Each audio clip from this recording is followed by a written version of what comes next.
The boxing voice for the voice of the people. All right, everybody. Welcome back to another edition of the Boxing Voice. We're definitely happy to be here. Remember that number 646-478-3068 for all you fight fans that want to call in and definitely give your takes on this weekend's fights, man. We definitely had a lot of action all over the globe, and we're going to touch on every last bit of that. You know, NESGTO got his Apple TV, baby. So UK fans, I'm going to be giving you my commentary on a couple of those fights that took place out there. I want to thank everybody that continues to support us and continues to listen to the Boxing Voice and visit theboxingvoice.com and drop those 5-star reviews, man. We definitely appreciate that. Those reviews are motivation, inspiring, and they're powerful because the more visibility that we have, the better coverage we're able to get you guys when we're at these fights.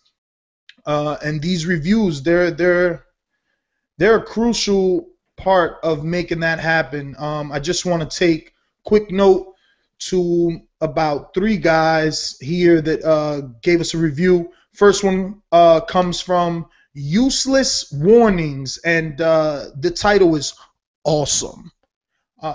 And it goes, I always look forward to the Boxing Voice. It's the first thing I do when I get up. No, it's the first thing I do when I get to work every morning. It has the perfect blend of hosts that stir up debate and at the same time are very informative, fun, and entertaining. Also, the regular callers who voice the opinion of the people and also strike interesting conversation. Because of this show, I am transitioning from a casual fan to a boxing fiend. Thanks, guys, for the countless hours of entertainment. Keep up the good work. Can't get enough. That came from Useless Warnings. Thank you very much for that 5-star review. We just totally appreciate the fact that we were even able to share that with our many listeners because something important that you said was you're going from a transition period right now from casual fan to a boxing fiend, and we're grateful and humbled that we were able to help you make that transition. Our second one comes from Rainings 8, I guess. It's called Best Boxing Podcast, period. Great insight, not HBO or Showtime loyal, boxing loyal. Keep up the great work. Short and sweet. The reason I wanted to mention that is because I like this guy. He's clearly a loyal listener, and he realizes that if I like Showtime, Beeb doesn't like Showtime. You know what I mean? Vic likes HBO. Like, we're 4 or 5 different hosts, and together we make one. We form like fucking Voltron, baby. So try not to stereotype us or generalize us all. Like this reviewer did, he did not do that because I am Showtime biased a little bit, and Vic may be HBO biased, and the rest of the guys even us up. And the last one for today comes from Mixed Opinions. And that's the title, Mixed Opinions, and the author is Koho 5GT or Kohi 5GT. And this one isn't a 5-star review, but I wanted to read this because it's important that everyone understands what's taking place here. So he goes on to say the guys are knowledgeable and very passionate. They foster conversation for the listeners, most of whom are great as well. The sound production quality, however, is atrocious, and it doesn't take much money to get a couple of microphones and a mixer to improve. A mixer to improve. And you're absolutely right. We're working on that. I believe if all goes right, Thursday show, everybody on the panel should be ready with all their equipment. Orders are placed. We're ready to rock and roll. And once again, we just apologize for. Remember, man, we're a group of regular guys that took this to another level. So you're on a journey with us with these growing pains. But definitely appreciate all of you guys that take the time to review us on iTunes. It's very You know, like I said, inspiring. So I want to shout out another guy. You're totally awesome, my friend. You must have heard when I told everybody last week that Craig Lamrock has subscribed to our PayPal and monthly donates automatically. And Neil White, you went ahead and did the same. And you know what? Shout out to you, my friend, because again, it's always greatly appreciated over here on the Boxing Voice. You know, your donations get us to these fights. They put the gas in the cars to get to these press conferences and these, you know, media days and, you know, gym footage that we get. All that comes from your donations and, of course, your 5-star reviews motivating us to get the hell up out the bed and get out there and get you guys some good fucking coverage, decent, unbiased coverage from the guys over here on the Boxing Voice, man. I want to also bring up, of course, our sponsors, man. We got to definitely take a little bit of time out for Audible, which has actually been one of our best sponsors, clearly. These guys are allowing us the ability to offer you something absolutely free. Only takes you a couple of minutes to sign up, and then you'll be, you know, reading through or having, you know, a nice lady or gentleman read you a book while you're taking your long drives to work, or, you know, and you're in your daily commute in that rush hour traffic. Remember that the Boxing Voice is giving you a free book for 30 days on audible.com. All you have to do is head on over to theboxingvoice.com/affiliate sponsors, click on our Audible link, and that hyperlink will take you where you can receive 30 days free of Audible. Catch titles like Mike Tyson's Undisputed. You got Al Bernstein's 30 Years and 30 Undeniable Truth. There's many, many titles over there, man. Definitely head on over. If you're not a reader, become a listener. Use our affiliate link and definitely help us out. We always appreciate it. Same thing for onit.com, man. Click on over on our banner, man, at the Boxing Voice affiliate sponsors over there. And, you know, just show a little support and get yourself some healthy products, by the way, man. These are definitely all healthy. And don't forget, man, for MV Chew, remember that the Hemp Force, man, it comes with cannabis sativa hemp seeds, man. So you'll feel right at home, my friend, right at home. But they are non-psychoactive, so you won't be getting high off this Hemp Force, but you'll still feel right at home.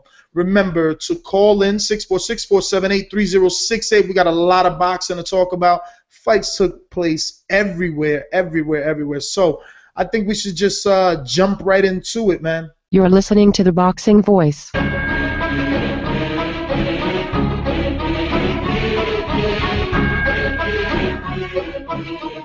It's showtime! Welcome back, boxing fans. Blood is good.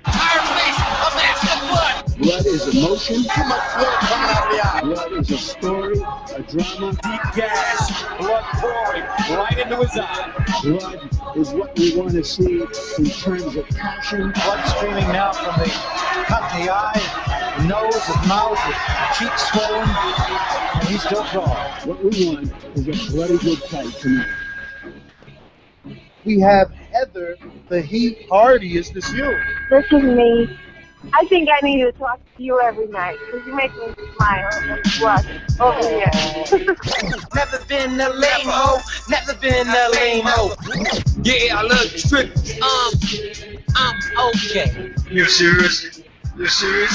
And that's the good thing about UK. That's why I can't hate on them guys, man. They love fucking boxing. No fighters in England. They are bums. Did you hear what this idiot just said? Yo, son, you're gonna get your ass beat by Molina, son. Are you fucking kidding me? He's overrated. Do some pushes for me right now. For the interview? Yes. Let those gifted hands go. Get out of here, Virgil. Go home. What next? You want the table for us to please? You not even honest? You want the table for us to please? BoxingVoice.com. This is why we use the word sensation. Man, if that introduction doesn't get you hype, nothing ever will. Nothing. Believe that. Shout out to Cam, man. Once again, I think every time I hear this intro, I got to shout you out, Cam, man. But everybody knows you now because of all the times that I bring you up. So you got to bring out a remix, brother. You got to keep us fresh. I think we should do a new intro every month, courtesy of Cam or any other, fan-made intro that you guys want to send in, we're going to definitely have to start playing that Supreme General one because, man, that's the type to make you want to punch a dude in the face for real. But since we're talking to Cam and he's out there from the UK, let's talk about Lee Selby, Mario, James. I'm happy to have you guys here, brother. What's going on, Mario? Talk to me. Nothing much, man. I just want to say the name Angulo one time because everybody says I can't say it. That's it. Nah, I'm good. Wait, we're gonna jump into Selby first? Yeah, let's start off slow, man, because everybody's gonna go to HBO's main event with Mike Alvarado and Marquez, so we might as well take care of some of these other results. Yeah, I actually only saw about 4 rounds of the fight. It was the last 4 rounds. All I'll say is from what I saw, and I do plan on watching the entire thing, it doesn't make me excited. They were talking about the matchup with, was it Carl Frampton? Or who was it that they were saying they wanted a matchup with? Donaire, right?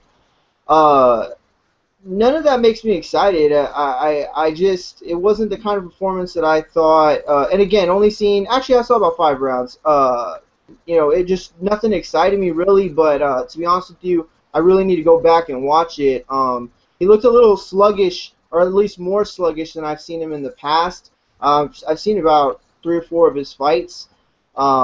But I don't know, man. I guess I really can't call it right now until I go and see. So I want to give him a fair shake. But I was really looking for this fight to be kind of like a come-out party for him a little bit, where he can take care of his opponent.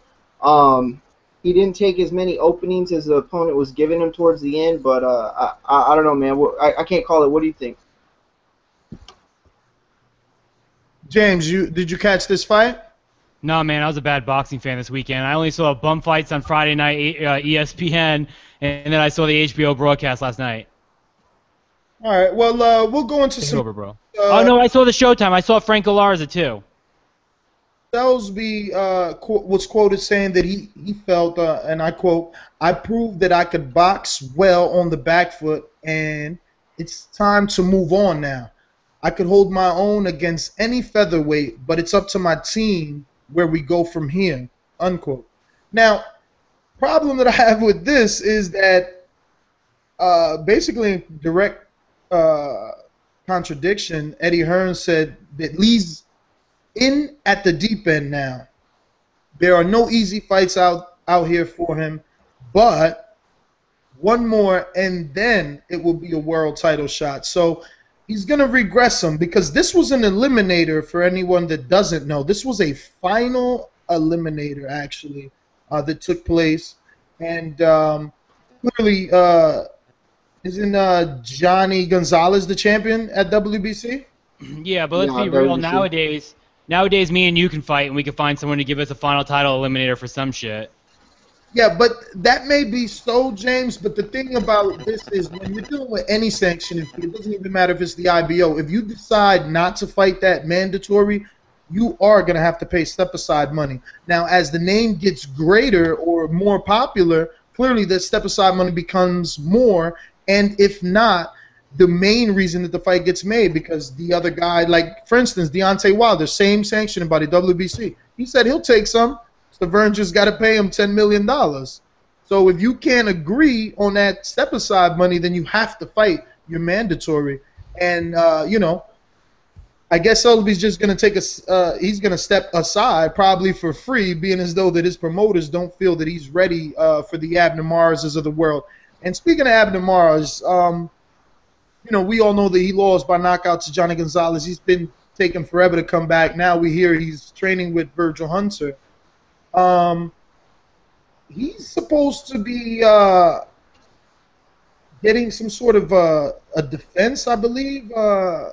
Did you guys hear anything about this? You know what Virgil Hunter reminds me of? You know those late-night lawyers that say you've been in a car accident, call Lerner and Rowe? For fucking Virgil Hunter, it's like, you've been knocked out? Come to Virgil Hunter's gym and we'll make sure we take care of you proper. We'll get your defense. We'll get everything you need that's good and proper. That's me. That's him. Everybody who gets knocked the fuck out and gets beat to shit, get the fucking piss beat out of him, goes to Virgil Hunter. Like he's some fucking savior. That kind of makes sense, Mario. What you think? I think he's right about that, man. It does seem like all the guys that go through some sort of losses in their career or something, high profile, then they end up with Virgil.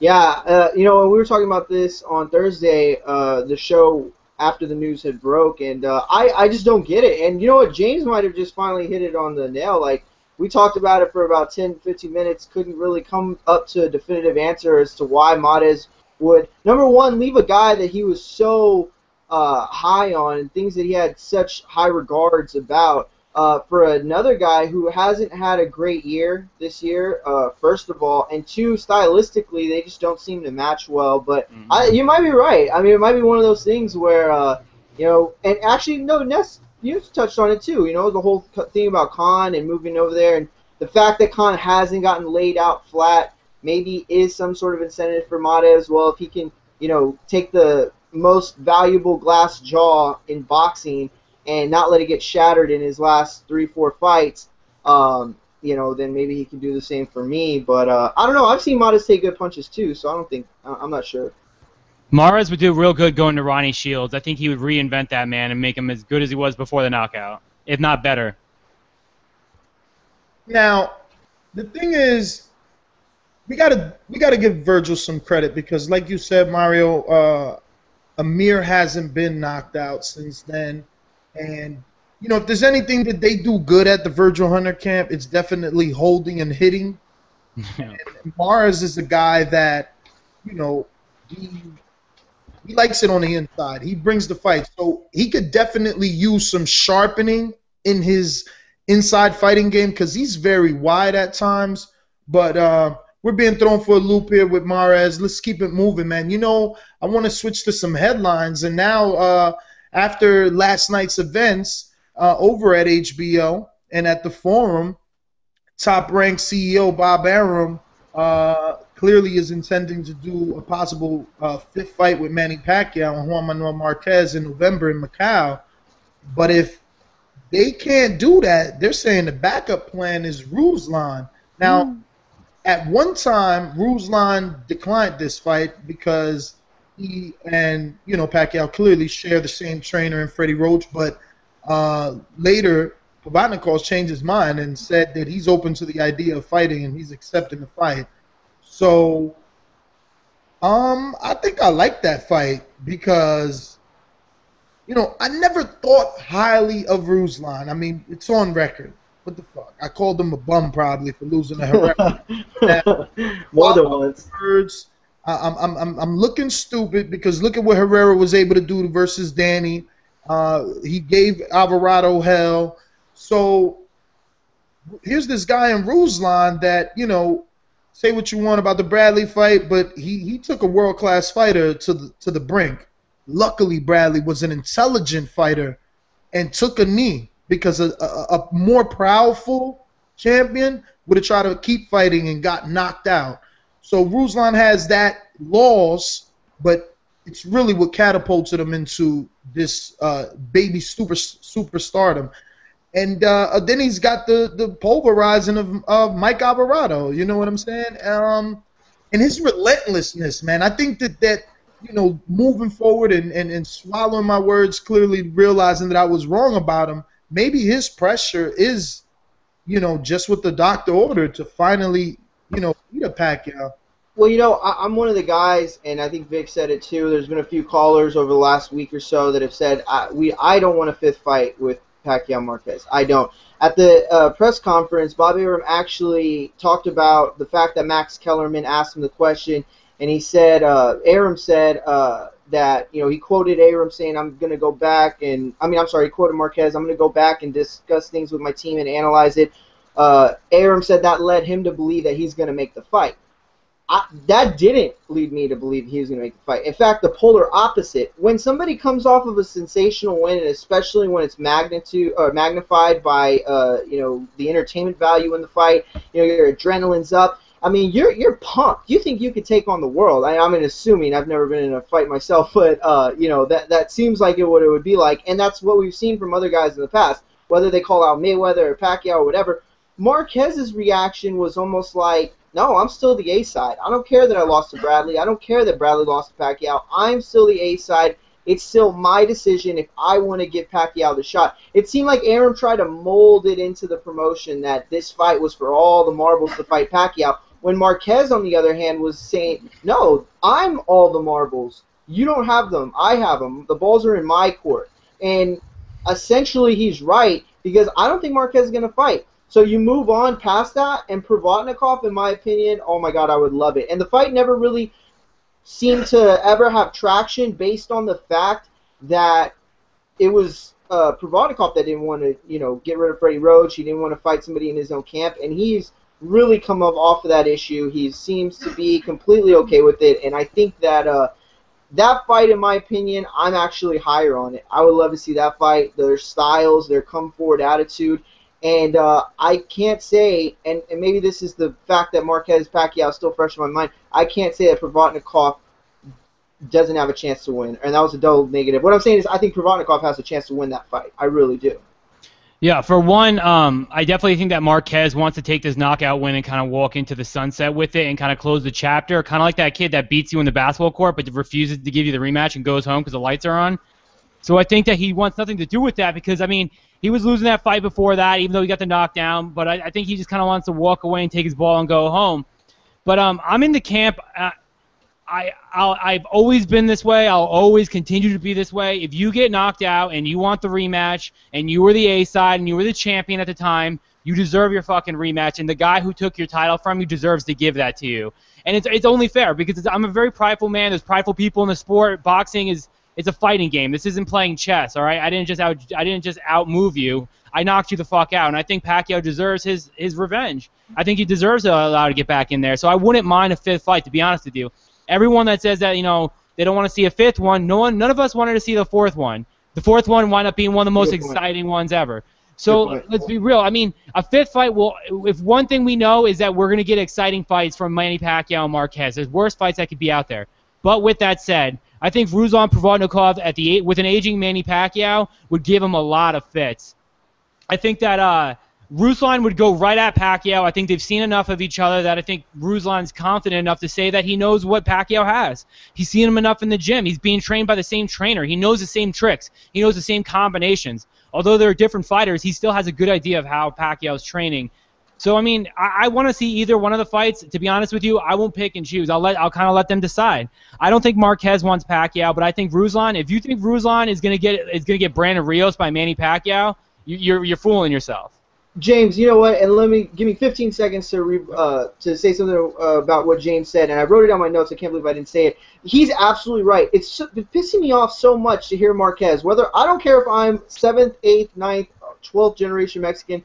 There is a pride there for me that in terms of what Hispanic fighters and fighters from Mexico have done in their career. And for Marquez to put that shit on his fans, he keeps saying, my Mexican fans don't want me to take the fight. Like, no, dude, I'll if you want, I can start a survey or we can get some letters together and get some signatures on a paper. We're not the ones that don't want you to take the fight. Exactly what James said. He's the guy that beats you on the court and wants to walk home with his ball. He wants to tell everybody at school that he beat you, and that's the lasting impression he wants. It reminds me of the episode of Seinfeld. I don't know how many people were familiar with that show, where Jerry wins that race, and he doesn't want to race because he knows that the chances of him winning again aren't always there. Whether those are legitimate, whether it's a legitimate threat because he thinks Pacquiao's better, or the fact that he thinks they're going to rob him, which I do believe that's his feeling. It doesn't matter. You know what I mean? Like what the Mexican spirit would suggest is for you to continue to fight and make exciting fights.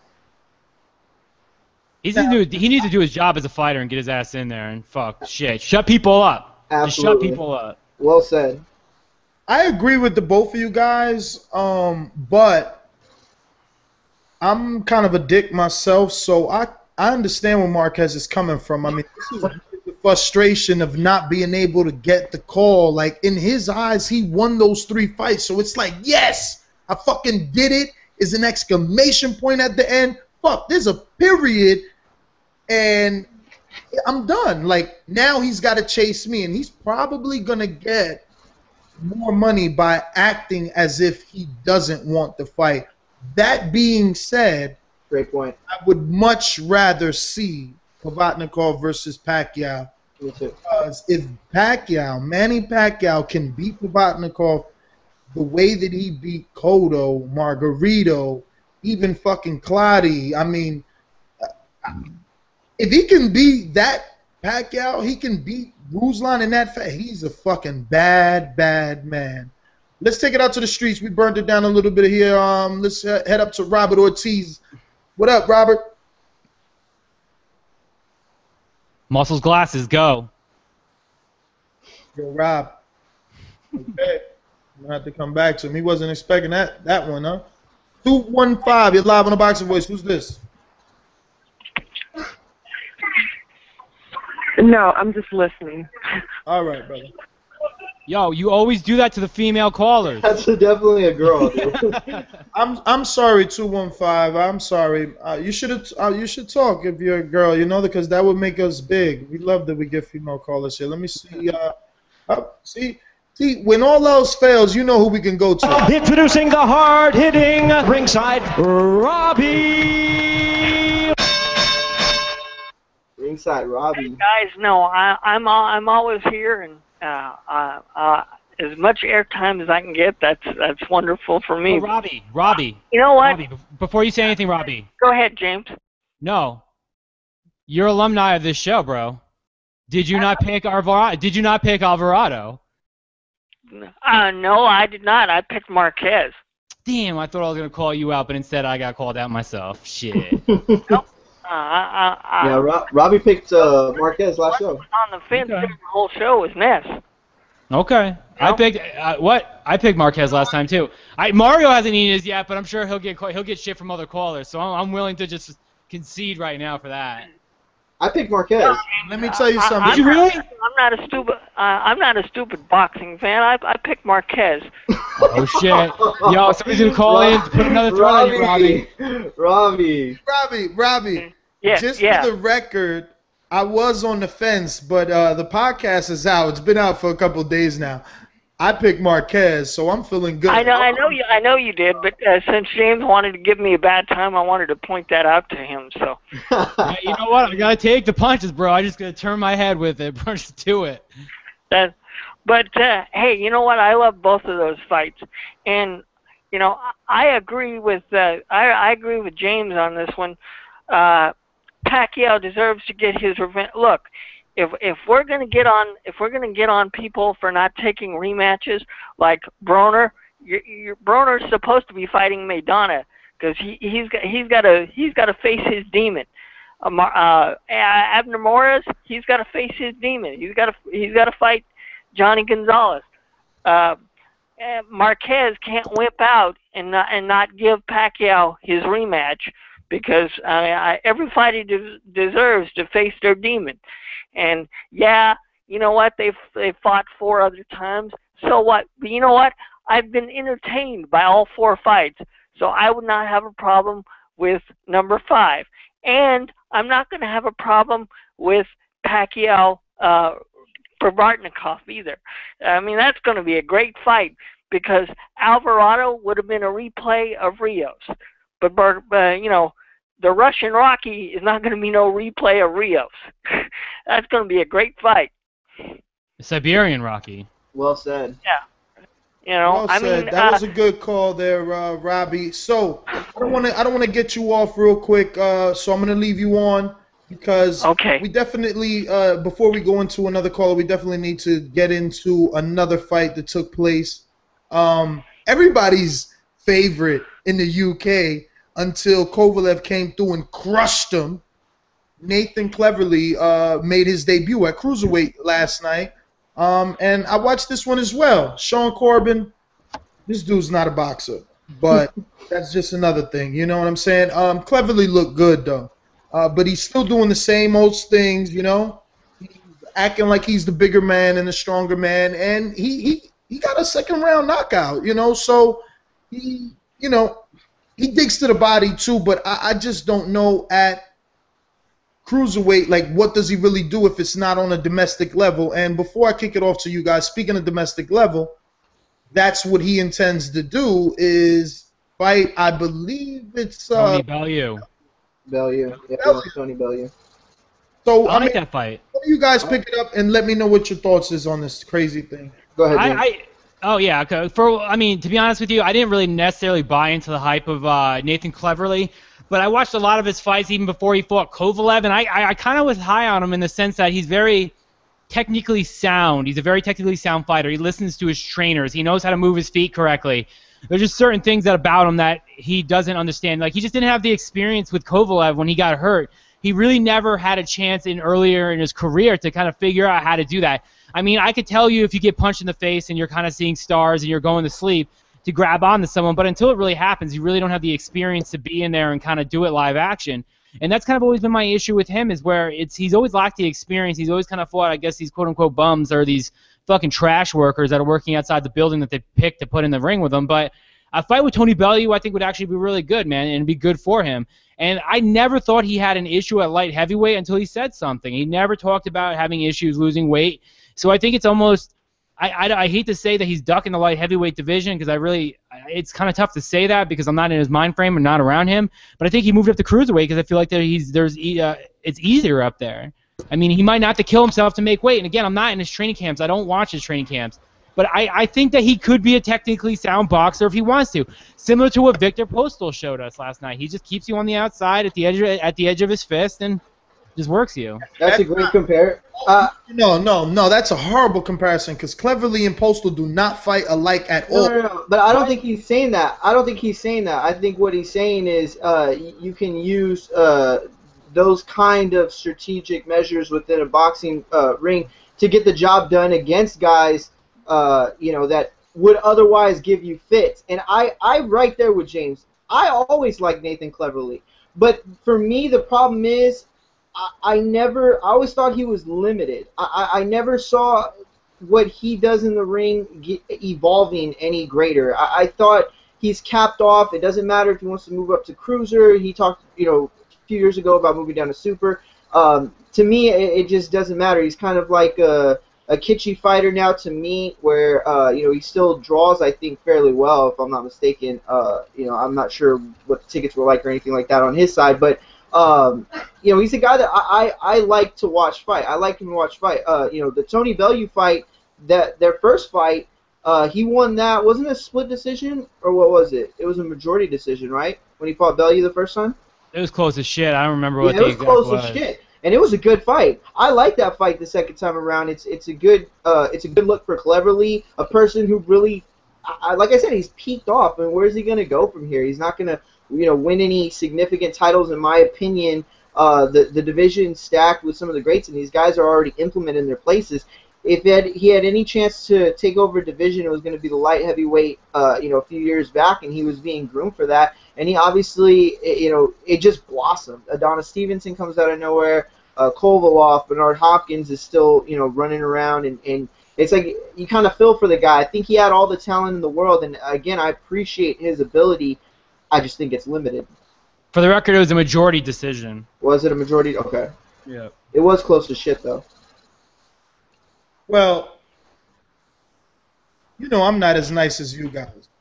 And while I pondered the thought that James brought up, where he was kind of ducking the division, because I didn't ever hear anything about him struggling to make weight. Instead, I got a lot of tweets about, oh, did you see Cleverly fight? Oh, watch Cleverly.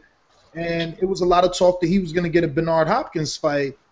And then he ended up getting, probably the biggest puncher in that division. So I'm not going to give him total, bashing for losing to Kovalev. Kovalev clearly is a big puncher. I just don't like that he ran out of division. Like, there's other fights that could have been made. And fighting Tony Bellew at cruiserweight when he was just getting beat up there and super middleweight, like, that means nothing to me. So it's like, this is another pastime fight that you're basically wasting TV time for, whether it's Box Nation, Sky Sports, whatever. If it was over here, it'd be something that we'd rag on. But let's jump out to the streets, man. I think Robert might be ready. Rob, what's going on, brother? Talk to me. Yeah, man, I'm here. I just wanted to, talk mostly about the Marquez-Alvarado. I know you guys wanted to talk about some of the other fights because that's going to take up the majority of the show, but honestly, I I watched the Aiden fight versus, what was his name, Pistol, or what was his name? I think it's Pistol. It's like Postal or something like that. It's Postal, isn't it? Postal, yeah. Either way, thanks, Robbie. I was not impressed. I was not impressed by him, like, almost at all. I got through halfway and I didn't watch it. I was a little late, so I didn't have a lot of time to watch all the fights, and I had to kind of, use my time wisely. And I was not impressed. Aiden's he's a fucking one-trick pony, and he's a fucking bum. I'm sorry. Fuck it. I won't be disrespectful. You should not. You should not even comment on that fight till you watch it entirely. Then, because Aiden, he did some things in that fight, and I know that Nelta's gonna call in and call him a bum, but I think Aiden did some things, and he definitely asked some questions of whatever this guy's name is. We're gonna go. Aiden looked better at 140 than he ever did at 147. What? I don't agree with that. Yeah, I don't know. Maybe in his last few fights at 147, but no, he did some good things at 147. Yo. All right. Well, here's the thing: is that even if he looked good, it just means that makes me less impressed than in Pistola than. I had no expectations at all other than Vic saying, yeah, I heard he's pretty good. No. See, and that's why I'm saying this is one of those fights where it was like kind of Ruslan-ish, where like you're losing majority of the rounds, but you're doing some work. Yo, and I know I'm going to get called a hater for this, but I remember when me, you, and Vic, we talked about this a few weeks ago, about this fight being announced to begin with. I've never been high on Victor Postal, man. I've watched that fucking the Hank Lundy fight a few times.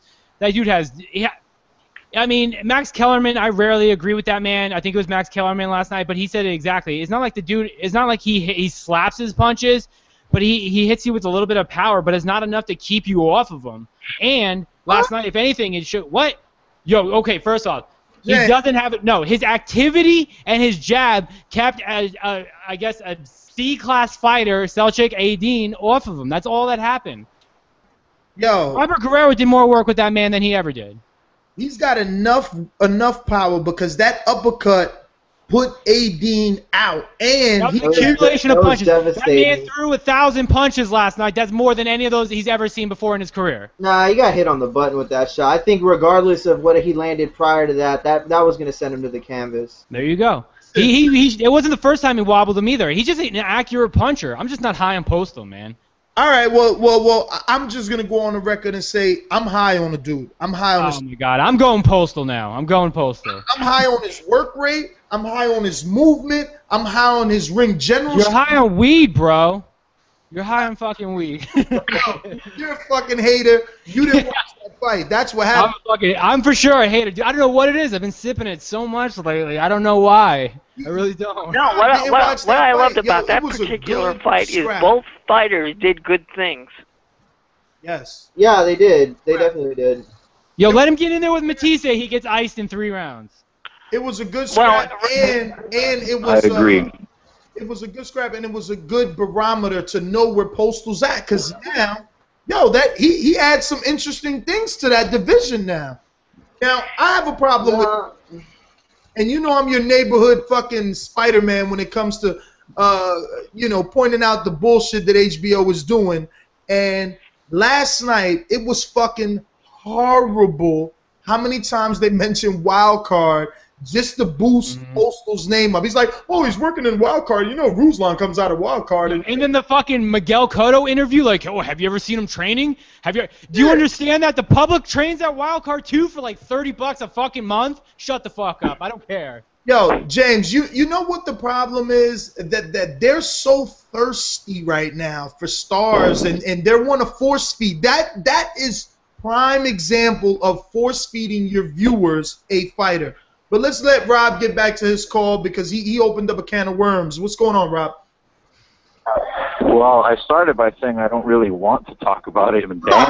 He did, right? That was the first thing Rob said. He's like, I don't really want to talk about Postal. And it's like, just fucking go ahead, though, man. Please get us off that topic. Yeah, I mean, I guess since we are talking about it, I mean, I guess what I did see, I was not impressed by either guy. I mean, like, I know the whole ABC Fighter A beats fighter B, he doesn't beat C, whatever, right?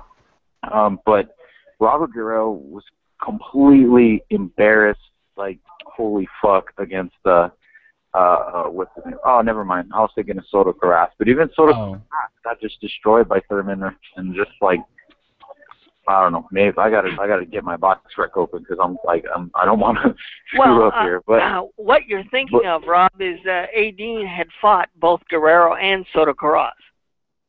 Okay, yeah. So then I'm correct. And I mean, he got beat by both of them. Guerrero moving up from lightweight, and you know, Soto Karass just got destroyed recently, and so did Guerrero. Got completely embarrassed by Mayweather. So when you're looking at who's going to be the next best fighter, neither of these two guys tell me that they're going to be the best. And I agree. I think Matisse knocks them both clean out, you know, within 6 to 7 rounds. And I don't know. Yeah, I just Rob, was not impressed at all. You know that you and I, we have a friendship, but, you know, I got to take a shot at you because that just makes you a fucking casual fan on the highest level. I don't agree, Robert. Not going to be superstars. You shouldn't watch them or we shouldn't pay attention. That was the biggest piece of bullshit pie I've ever tasted. I think you're putting words in his mouth, though. That's not what he's saying. I think he's just basically. I'll let him speak. I'll let him speak for himself. Sorry, I don't want to say anything. Yeah, no. You're right, James. Because like I'm not saying that it's not necessarily entertaining or anything, but what I am saying is that I was not impressed at all. And how could you not be impressed with Victor Postal, though? How could you not be impressed with what he did? He made it an easier fight than Guerrero, since you want to bring up Guerrero. You know, he showed class and he showed skill. And to me, he showed pop. So you use Guerrero and Karass as barometers when these guys had tougher fights with Aiden. Aiden moves down to 140. He doesn't look weight drained, so he's clearly stronger at that division. And then he gets handled by a dude you never heard of. Like, how could you not be impressed? But for the record, yo, when you have to drop a weight class like that and you've been at 147 for so long, they always say the first thing that it gets affected is your chin. So let's be real. We got to be real about that. Well, it could have been affecting his chin. Affected, James. His power didn't get affected because he stunned Postal once or twice in that fight. Because he's at 147. Matters. Listen, that's all that matters. These fights are barometer fights. These aren't the end of the road fights for these guys. These aren't, you know, this is just an introduction fight. This is the good introduction fight. Like, I don't know. I mean, fuck. We had Gary Russell versus nobodies on HBO, 8 rounders. You're gonna get mad at this? I'm happy that I don't got. Well, but see, I think that what it boils down to is that my fucking cable. But no, but I think what this boils down to is the fact that you do have to be impressed with Victor Postal to a certain degree. But the problem that I have with the fight and with his performance, while I was impressed with him, is the degree to which I was impressed with him. All these people that were like the last 2 weeks saying that he would starch Danny Garcia and that he was this beast that could, you know, handle Matisse and box circles around him, like all that stuff was like, I wanted to see something that was going to be definitive. You know, it's something better than a Keith Thurman performance. You know, like Rob brought up. You know, I wanted to see something in him that was just undefinable and at the same time undeniable. And that's not what I saw last night. But I am impressed with him. There is room to grow. I would like to see him in some fights coming up. But it's like we're searching for this answer because you got the Broners and the Garcias and the Matisses, and so you're trying to like intermix them, and they're kind of being hesitant, and here's this guy you can add into it. Hey, Mario, you made a perfect point. Let me make my point. We got these, hold on, Rob. We got these Broners, right? Who the fuck right now could tell me that version of Victor Postal last night, tell me that Broner isn't a 50-50 with him? That's true. That's a good point. Come on, man. The kid makes good fights. He would make good fights in that division. Who right here on this panel does not think that Victor Postal from last night beats Hank Lundy? He already beat Hank Lundy. Well, there you fucking go. Robert, I got something to say. I want to say it's burning a hole in my fucking larynx. I want Robert Palmer to go first, though. Oh, well, Robert Palmer's not going to go first because that's not Robert. Robert Ortiz! Sorry, there's too many motherfucking Roberts in my life. Sorry. Yeah, man. Jeez, man. I switched my Twitter handle to boxing debate. Damn, I guess I'm pretty good at creating one. But I guess to sum it up, the problem I had with the fight, is that it didn't belong on HBO. That's what I'm saying. Even though I was streaming it, I still got a subscription, and that's not the kind of fight I want to be paying for on a big championship card, or non-championship, because there was no belts up in the Don't say anything, Ness. I want to say something. Okay. You know, Marquez and a legend, and I don't want to see that fight on that. That's an ESPN fight. No. That's a Showbox fight. That's not, you know what I mean? I was agreeing with you up until that point because I was totally okay with it. I'll take a new prospect every day. I don't give a fucking shit. Because one day, these new prospects, one of them's actually going to come through. But what I will say about Victor Postal is I was impressed with his work rate. I was impressed with his stamina. I was impressed with his boxing ability and his combination punching. But like I said, like you even said earlier, you alluded to the fact that they're pushing him on us like he's like the next best fucking thing coming out of the wild card gym. They were definitely pushing us like he's going to be the next star because he's at the wild card gym. So what I'm saying to you is with that context in mind, I'm saying he's not going to live up to those expectations. Do I believe at 140 he'll get into the mix? Yes. Do I believe he's at the top of 140? No. Do I believe that he'll ever be the top of 140? Yes. If Matisse and Danny Garcia move the fuck out of that division, yes, he could take over and actually show will. But what I'm saying to you is, yeah, that is saying a lot. But you know what? To be honest with you, if you take those two out of the division, what do you got left? John Molina and fucking Adrian Broner, who we all think is a fucking C class or B minus fighter. Ness?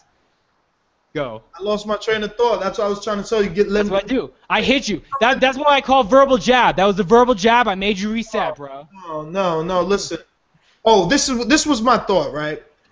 It wasn't necessarily that HBO was force-feeding us this guy, because we have to understand that this is a business, right? So because they can't mention to their viewers the Danny Garcias and the Adrian Broners and the Lucas Matisse and the John Molinas, all those fucking people at 140 that can't fight on their network, they're getting the other guys that aren't signed to anybody that they could put on their network, like the Ruslans and the Algiris, to match them up with the Alvarados and the Brandon Rios. You understand what I'm saying? Because that's their playing field. That's the guys that they have, man. They got to do what they got to. Like, I still want to see Chris Van Heerden on my television. I don't listen. My ultimate goal is to watch every fucking fighter on regular television instead of Apple TV, internet, laptops. I want it on my fucking HD 1080p flat screen. Give it to me the way I like it. My bill is $200, dude. I paid for all channels so that I can watch everything. I don't fucking know. So why would I care about, Van Heerden on some South African stream? Fuck out of here. Yo, for the record, you brought up and you said that they wouldn't really talk about the Showtime fighters. Last night during the Alvarado-Marquez fight, they distinctly brought up that Matisse and fucking John Molina was like the early favorite for fight of the year, and this one could rival it, which made me laugh because I liked the fight last night. I liked the fight between Alvarado-Marquez, but say that's fight of the year. If that wins fight of the year, I'm jumping off my balcony because I have no hope in humanity. Yeah, that better not win fight of the year. Let's try and see if Robert could say something that isn't going to ignite an argument on this panel and he can finish his call. He knows what he's doing. Already, bro. Yeah, you got to move on to Marquez already. Yeah, I'm tired of this. It's burning a hole in my soul. Rob, are you there? Go ahead, Rob. Well, yeah, I'm here, but I guess that'll kind of segue into what I was originally going to say, and involving the Marquez fight. I had a conversation with Eddie this morning, and you know, he put, because we have a bet going on, like a prediction game going for like basically till the end of the year, and he said, "Fuck it, I'm putting all my faith in the new generation of fighters. I'm picking Alvarado." And this morning he goes, "What the fuck, dude? Why are these guys like, this new generation just isn't as good?" And look at all the divisions, man. They're pretty much all topped by guys that have been fighting since the late 90s, early 2000s. You got Vladimir B-Hop still right at the very top of the light heavyweight. And you got Sergio, who's old, but I guess he's from this generation. Pacquiao, Mayweather, Marquez. All these guys are still hanging around. And it's like, do you guys think that says more about their greatness, or it says more about, you know, guys who are just not taking the throne from them? Well, I mean, honestly, about their greatness, man, because I feel like there are some good guys out there. Like, listen, you know, I'm gonna jump to another fight. Joel Diaz. Like, I wish that he would have looked way better than what he did last night. But what he did last night still impressed me. And I'm high on that guy, and I can't wait for him to get on the big stage. This dude, and you know, it's evident that the training and everything that's taking place over there at Abel Sanchez and Big Bear with Golovkin is rubbing off on this kid, because he looked like a little version of Golovkin last night, the way that he was cutting the ring off and the way that his fucking jab was moving his opponent 2 steps back. Like, he's still flawed. He's still flawed. But this kid at 130 is a fucking problem given a few fights. Now, he hasn't fought in forever, so it was a little bit of ring rust going on and everything, but there's tons of guys that I'm high on. I mean, these older guys are just that good, but eventually, go on. Yeah, but see, I think, though, what you have to keep into perspective is that there aren't really that many people from, you know, the past few generations that are dominating the sport. I mean, you can count Marquez, Pacquiao, you know, Mayweather, and Bernard Hopkins, and a few others, but that's a really small list compared to the hundreds that were out there when they were doing it. They didn't, you know, not everyone survived. These are the cream of the crop, guys that are going to go down in, you know, a greatest of all time list, whether it spans 50, 100, 500, or 1,000. When you talk about the entirety of boxing, of the boxing landscape and the fighters that belong to it, it's really remarkable what these very select few guys are doing. The Alvarado would go into the class with some of the other guys that were good enough to be in the ring with a Marquez back in the 90s, but not good enough to beat him. You know what I mean? Like, I don't think it says anything about any generation specifically. I think it says more about the fighters themselves, the Marquez, the Hopkins, the Pacquiao, the Mayweather. It's specifically about these guys, because these are the athletes that are taking it to that next level. And it's not about the generation, or it's not about the gap between the generations. I mean, Bradley is evident of that. Look, Bradley is a phenomenal fighter. He could go on that list one day. He could be 2025, still hanging around, beating the brakes off of some young kid that everybody thought was going to be the next big thing. And we're going to talk about, is that past generation with Bradley was just so good and they're better than this generation? Like, no, you know what I mean? There's just certain fighters that eclipse that pinnacle that we all have seen over the year over the years, and it's just remarkable to see. I tend to agree with you, Mario. I kind of go on that. I just think these guys are that great. So I would disagree with Eddie, who brought up that argument. And, you know, because I did pick Marquez to win. And I kid that felt everybody thought was going to be the next big thing. And then when that knockdown happened, man, I was like, holy crap, I'm going to get this thing right on the money here. And, you know, I just think he is that great. And, I mean, if we dissect Alvarado's resume a little bit, you can see he really doesn't have, like, true, like, elite level wins. I mean, he beat Rios. What has Rios done above 135 pounds? You know, he basically imposed his size at 135, and once he got bigger than that, his power wasn't enough to beat Pacquiao, or wasn't enough to beat Mike Alvarado twice. And, you know, so that, I mean, he beat Prescott. Like, you know what I mean? Like, he hasn't really done a whole lot to warrant, you know, me giving him the pick over Marquez. So, you know, I think Marquez was destined to win this one. And the final point I was trying to make, dude, Top Rank HBO are getting the worst side of the Cold War, man, because at least Golden Boy can continue to mix and match. These guys are getting into, you know, rematches and trilogies, and now you're talking about a saga 5 matches with Pacquiao. Like, come on, man, give me something fresh so we can really determine who the best of the best are. Their well is running dry. I've been saying that shit for years now, but, you know, they call me a HBO Top Rank hater. Oh, wait, before you say anything, let's bring up something that was brought up on Friday, which is a great point. Do you think that tweet by Oscar De La Hoya saying, like, talk to Bob Arum or blah, blah, blah, I'm willing to do business with him was all just publicity to get his name out there, or do you really think that's real? Well, that's real. They've sat down already. I mean, I've talked to Bob personally, and he told me that he's willing to, do business with Oscar. Actually, we got some facts on that to put it out in a little bit. I just want to go to some callers, man, because Rob definitely took forever. We've been holding on here. We're live with Mike. Mike, what's going on? Talk to me, brother. Yo, what up? What's going on? How y'all doing, man? Just listening to the show, calling in again. So when I had called, I was originally calling for the Aiden and Postal fight. But if you guys have jumped onto a whole nother subject. Nah, brother. Whatever you want, man. Whatever you want. Man, it's your world. You talk about what you want to talk about. Okay. I hear that. Regarding the Aiden fight, I think Aiden, once he landed that one punch and he kind of shook Postal, I think he depended on that punch, similar to the whole Maidana-Mayweather. I think Maidana depended on that overhand too much in the fight, and I think that's what Aiden was looking for.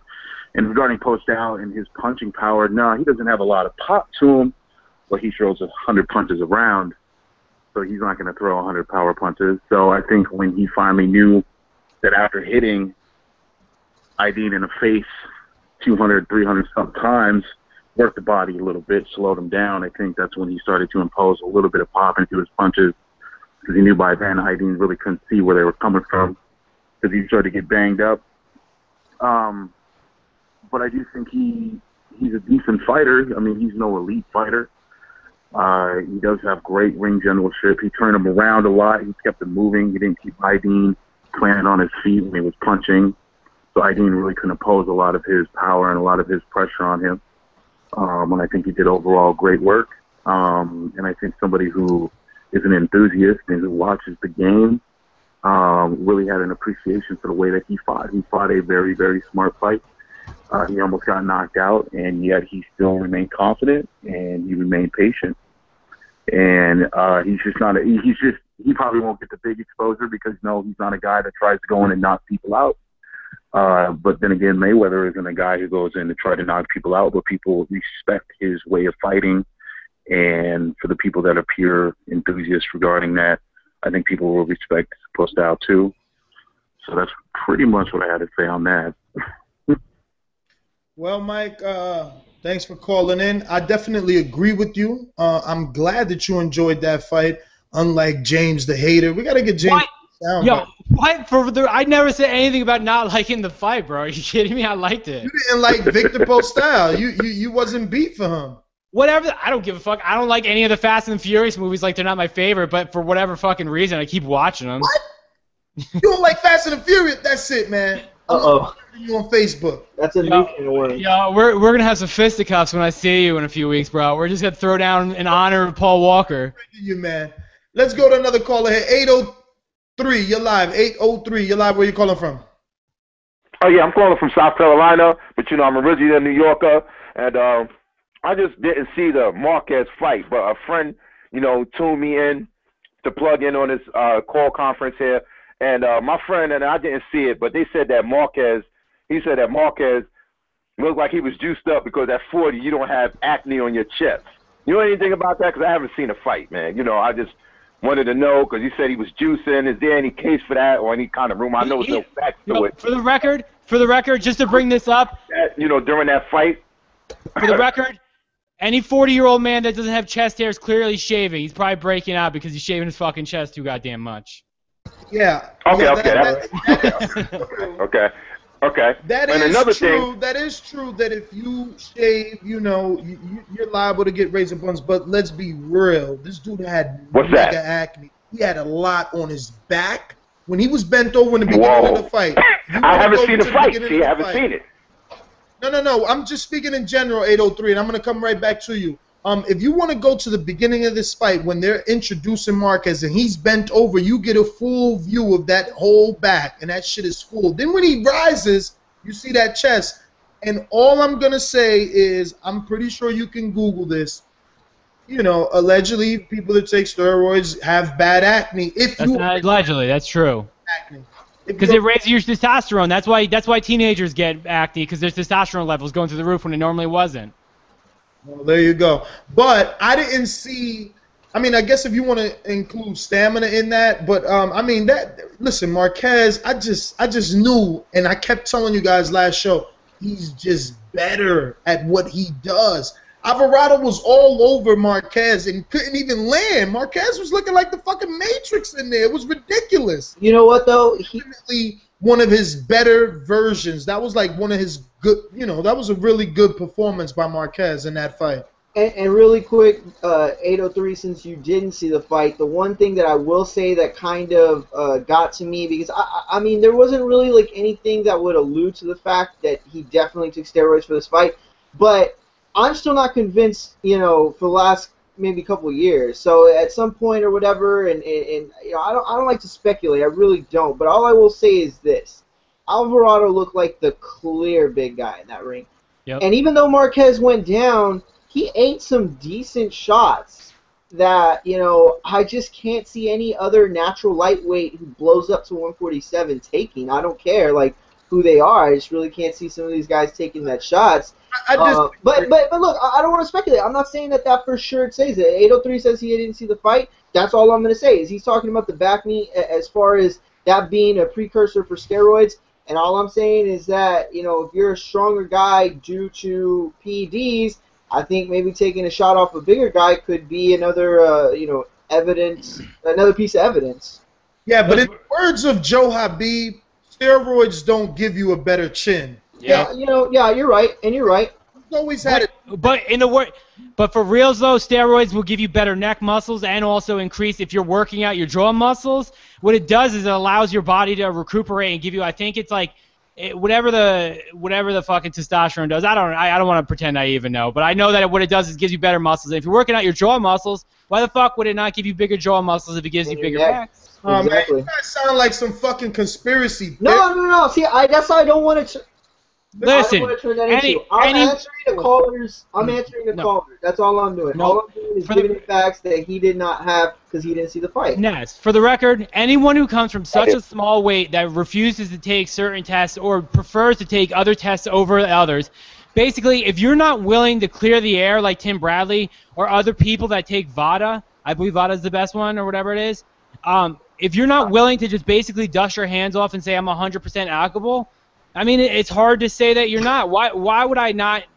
I mean, the burden of proof should be there. If you're coming up from such a low weight, I mean, you should be willing to do this to kind of tell people to shut the fuck up. And he let the dude slide on 0.3 pounds. I'm not saying that that's a big thing, or I'm not saying that's completely, like all the evidence you need, but he let the dude slide on 0.3 pounds. That's so rare, and especially because highlighting what James said about him coming up from the higher weight classes, every little ounce should count in their minds. And the fact that he just said, fuck it. Like, to me, it was like, fuck it. You don't even want to know what I've been taking. Like, go ahead, let the 0.3 pound slide. First off, he's with Memo Heredia. He's with Memo Heredia. What else am I supposed to think, bro? And that's why I say the last 2. And that's why I say the last 2 years. I mean, it corresponds with his young. Listen, if your woman comes home every day fucking an hour and a half late smelling like fucking sweat and piss, it's up to her to fucking show you that she's not cheating on you. Not for you to not be accusing. I'll accuse everyone. You prove me wrong. I accuse everyone. All right, 803, what else you got for us, brother? Okay, well, also, I wanted to talk about the, I don't understand with Mayweather, I mean, he talks about retiring every time when De La Hoya was talking about getting with Bob Arum for a fight. Why does it like when people want to see him fight Pacquiao, he talks about retiring? What's your take on that? All right, brother. Well, I don't really know if as of late in this Showtime deal he's mentioned that he'll retire. Mayweather? Yeah, he talked about it. He kind of hints at it. He doesn't really say it. He talked about it right after the fight.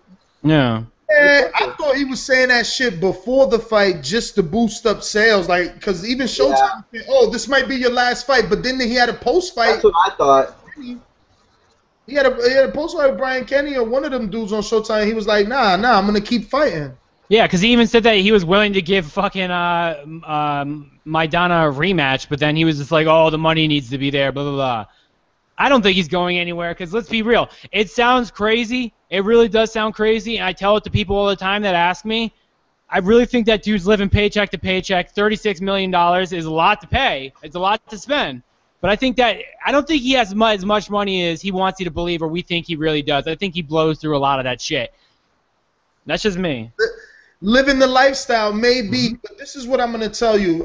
He has no plans on retiring in my eyes, because any man that could go into a fight and win it 8-4, 7-5, 9-3, 10-2, and make 30-something million, man, give me a fucking break. And let's not forget that us as boxing fans like to live in revisionist history. When we got someone, we always say Sugar Ray Leonard's like the best of all time in the 154, 147, 154 weight classes, even middleweight.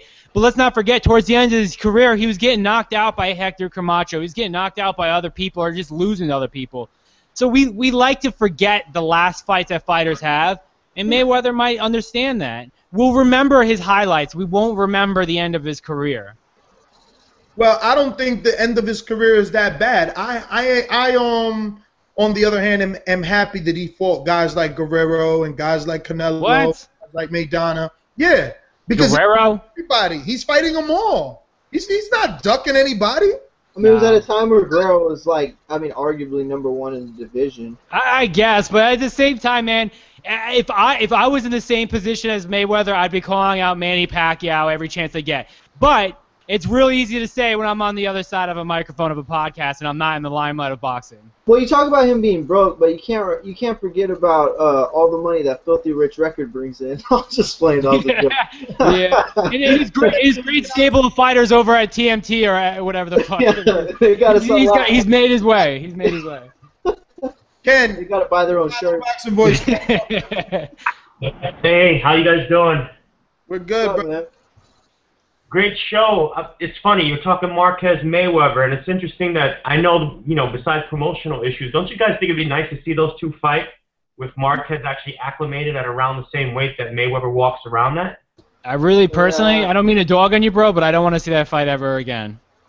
Well, Ken, I'll tell you this. Bob Arum was reported and quoted in the media saying that, as soon as Golden Boy figures out what they're going to do and what fighters will still be with Golden Boy and will be with the other guys, that he will entertain possible things, Marquez, possible opponents on the Golden Boy side.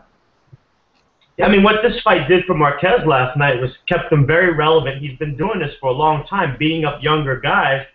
And, if we could break down that wall, there's so many great fights that could be made. I mean, Danny Garcia at a catch weight. That'd be awesome. Keith Thurman. Mayweather. I mean, I feel like there are endless possibilities, and Marquez could have a really, really good shot, and at a minimum, give us great fights with all these guys.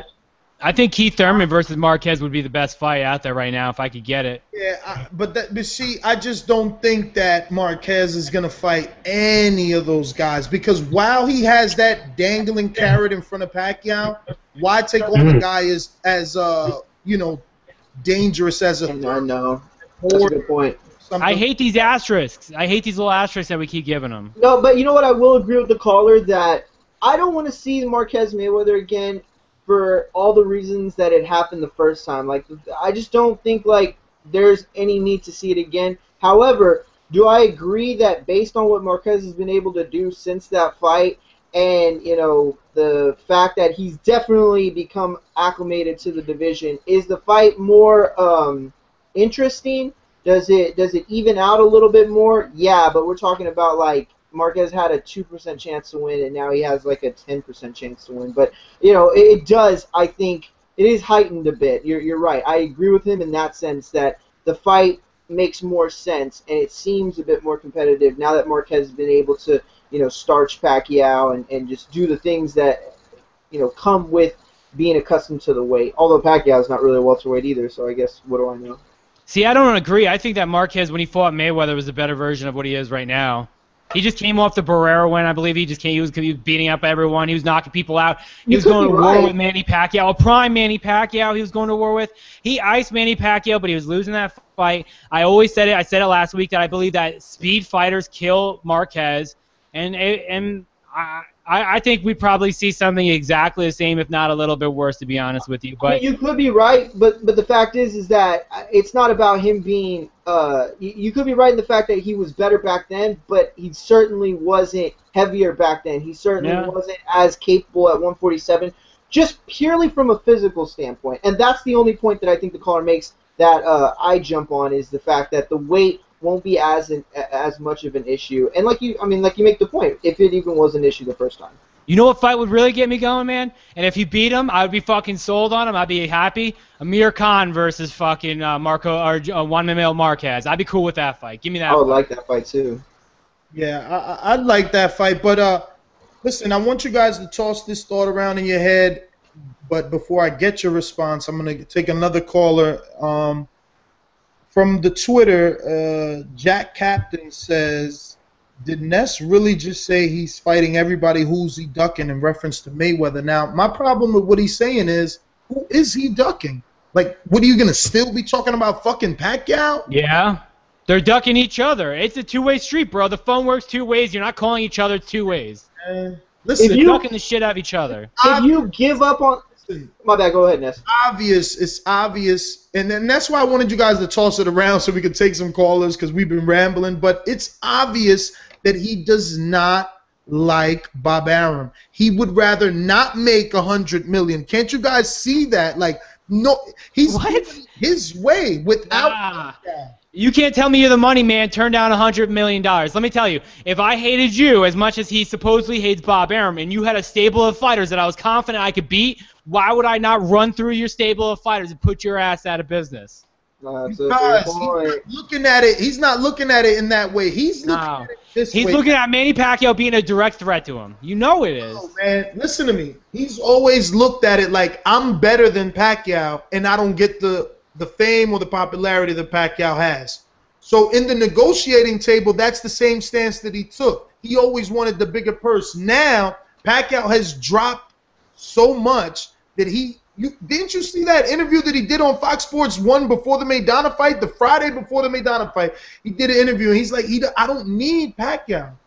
I don't have IRS problems. Like, he's stuck on this, like, it's vengeance for him. He's not like you and I. He wouldn't rather get in the ring and beat up Pacquiao. He thinks he's doing a better job by hurting Pacquiao's pocket. But look, this is why I wanted you guys to toss it around in your heads. Real quick, let me say something real quick. Before you say anything, I'm not going to toss it around in my head. I'm going to toss it out verbally.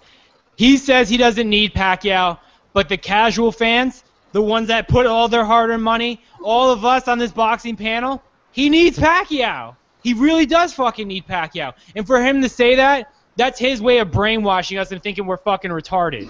Every casual fan out there says, oh, Mayweather's good, but why doesn't he fight Manny Pacquiao? Oh, he beat Marquez-Maidana. That was a tough fight. Why doesn't he fight Manny Pacquiao? You're going to tell me that he doesn't need Manny Pacquiao? He needs Manny Pacquiao's scalp under his fucking belt. That's all I'm saying.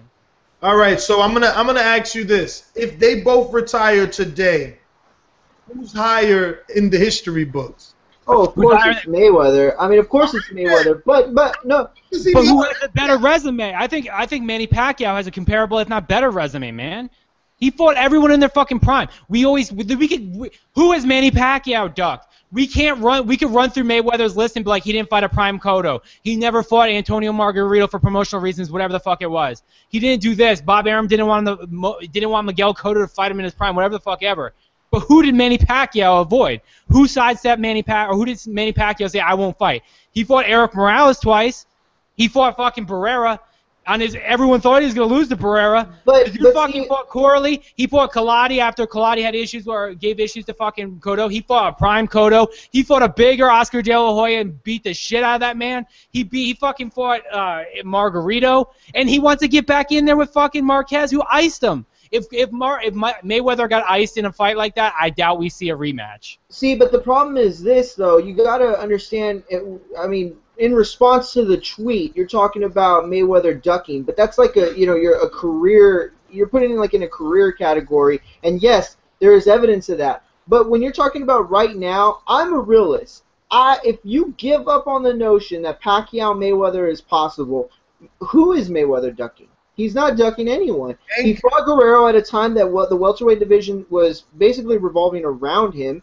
He fought Canelo, who was the biggest fight that could be made at the time. And then he fought Maidana in a division that really didn't have a definitive answer, but starts the guy who was supposed to be, the next big guy, whether, hardcore fans believed it or not. Regardless, he earned that fight. So, there is no definitive answer. So within that realm, if you give up on the Pacquiao fight and operate under the notion that that's impossible, then I don't think he's ducking anyone. Not anymore, at least. But my best wasn't good enough. I still think Manny Pacquiao beating Bradley is better than anything that Mayweather's done in the last few years. I'm just saying that. With the blood of a Scottish warrior coursing through his veins, this man proclaimed, I fucking love boxing.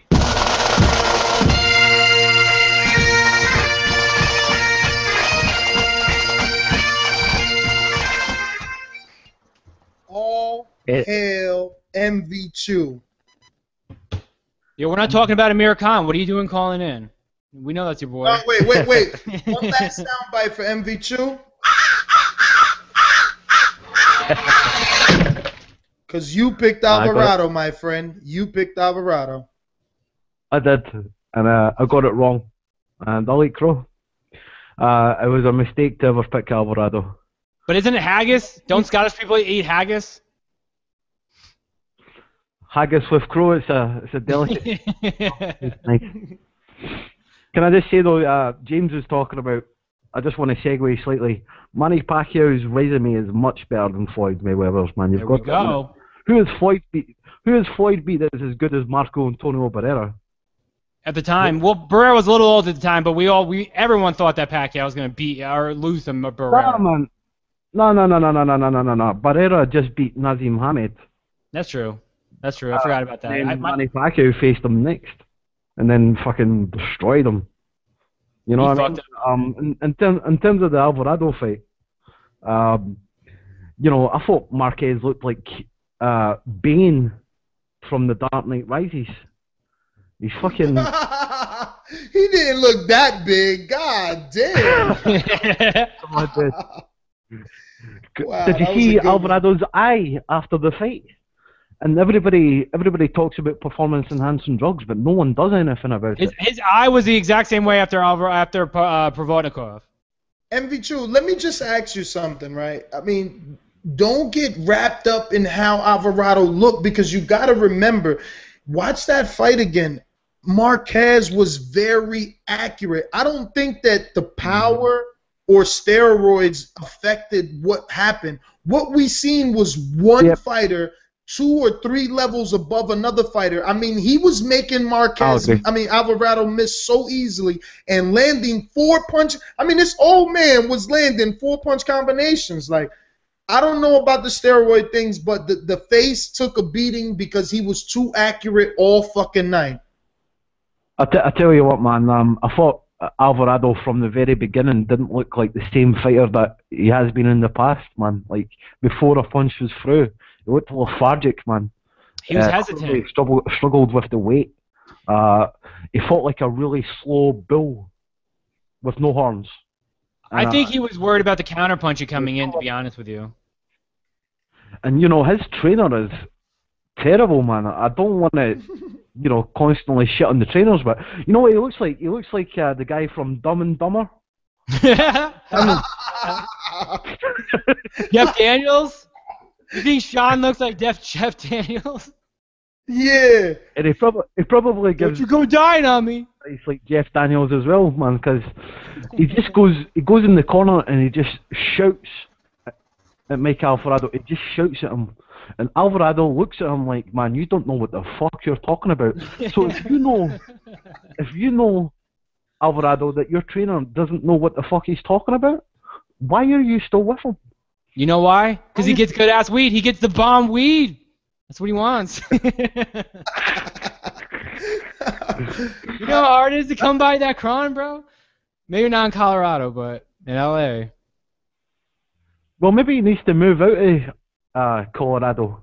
Well, go to this training camp Texas was not in Colorado, MV2. Yeah, it was in LA. So he can't complain. But weed's basically legal there too. Let's be real. Yeah, but why are you guys just assuming that weed is the trainers can't? Well, for the I don't record, think that had anything to do with it at all. Yo, for the record, as a man who's trained on weed and not on weed, I'm telling you, there's a big difference when you're not doing it anymore. I think, first of all, weed affects everyone differently. So just because you had horrible effects during training doesn't mean that Mario will. No, I'm closed-minded as shit, bro. Everything that happens to me happens to everyone. No, that's actually a fair point, Ness. Oh man, every true guy, brother. I'm sorry. No, I mean, to paraphrase Ringside Robbie, he was higher than a motherfucker. He's been on your show high as fuck. I mean, you've got the evidence right there that he's got a weed problem. Yeah, that wasn't even I smoked a little weed. That was I ate a bunch of edibles and I smoked a blunt like the moment I came on the show. Yo, but that doesn't mean that weed is a problem during training camp, my friends. We don't know if that is the cause of Mike Alvarado's downhill slide. And see, but that's the thing though. Like, is it really a downhill slide, or is he just not that talented? You know, I think you go to that Marquez fight and you look at what he did, and James was really the kind of the guy who talked about how the fight would be boring or could be boring. And man, for the first six rounds, he was absolutely right. It was a one-sided, dominated side, and I wouldn't say it was boring like per se the way like other fights are boring where it's just holding the whole time. But it was boring in the sense that it was just non-competitive. It was a lull in action. I had a lot of casual fans that thought it was going to be much more exciting. The fight absolutely picked up. Like I said, it would happen in spurts, and we would get firefights spread out throughout 12. It was more spread out throughout the last 7. But James was right in that notion. I don't think that Mike Alvarado's demons were the cause of his performance last night. If anything, Mike Alvarado's demons are the cause of where he's at his career, and the fact that he is so limited, the fact that he's hit his ceiling.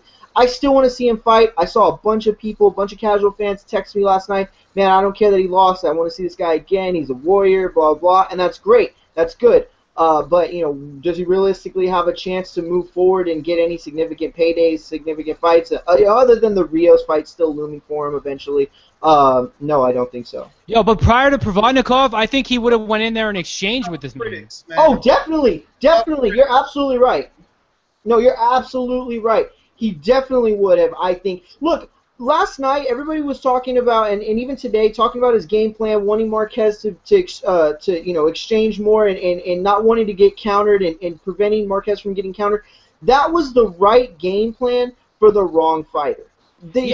Alvarado came in and it's sad that I say this, but it would have been so much better for him if he would have gotten knocked down in the first 3 rounds, sometime in the first 3 rounds. The fight would have been much better, first of all, and I don't think he could have won that fight. He was never in a position to win that fight, and I don't think that getting knocked down that early would have done anything to help him. But I think it would have been a much more competitive fight, to say the least.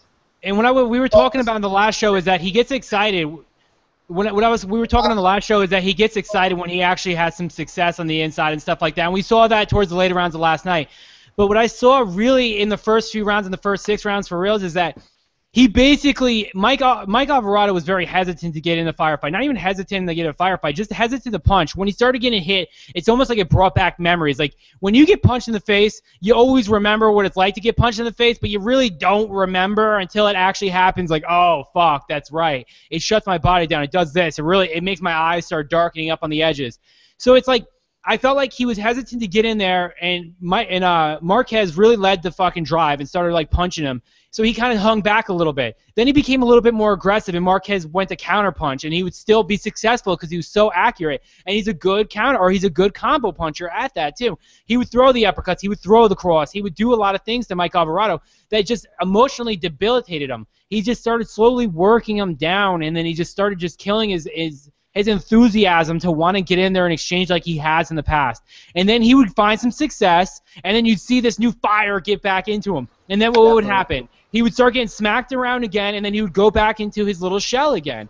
He only does well when he's actually doing well. He doesn't have that extra drive and that extra determination that allows, if someone like Marquez is getting his ass beat, that drives him to prove a point. Marquez or Alvarado is not the same way. If he's losing, it's almost like he doesn't want to play the game anymore.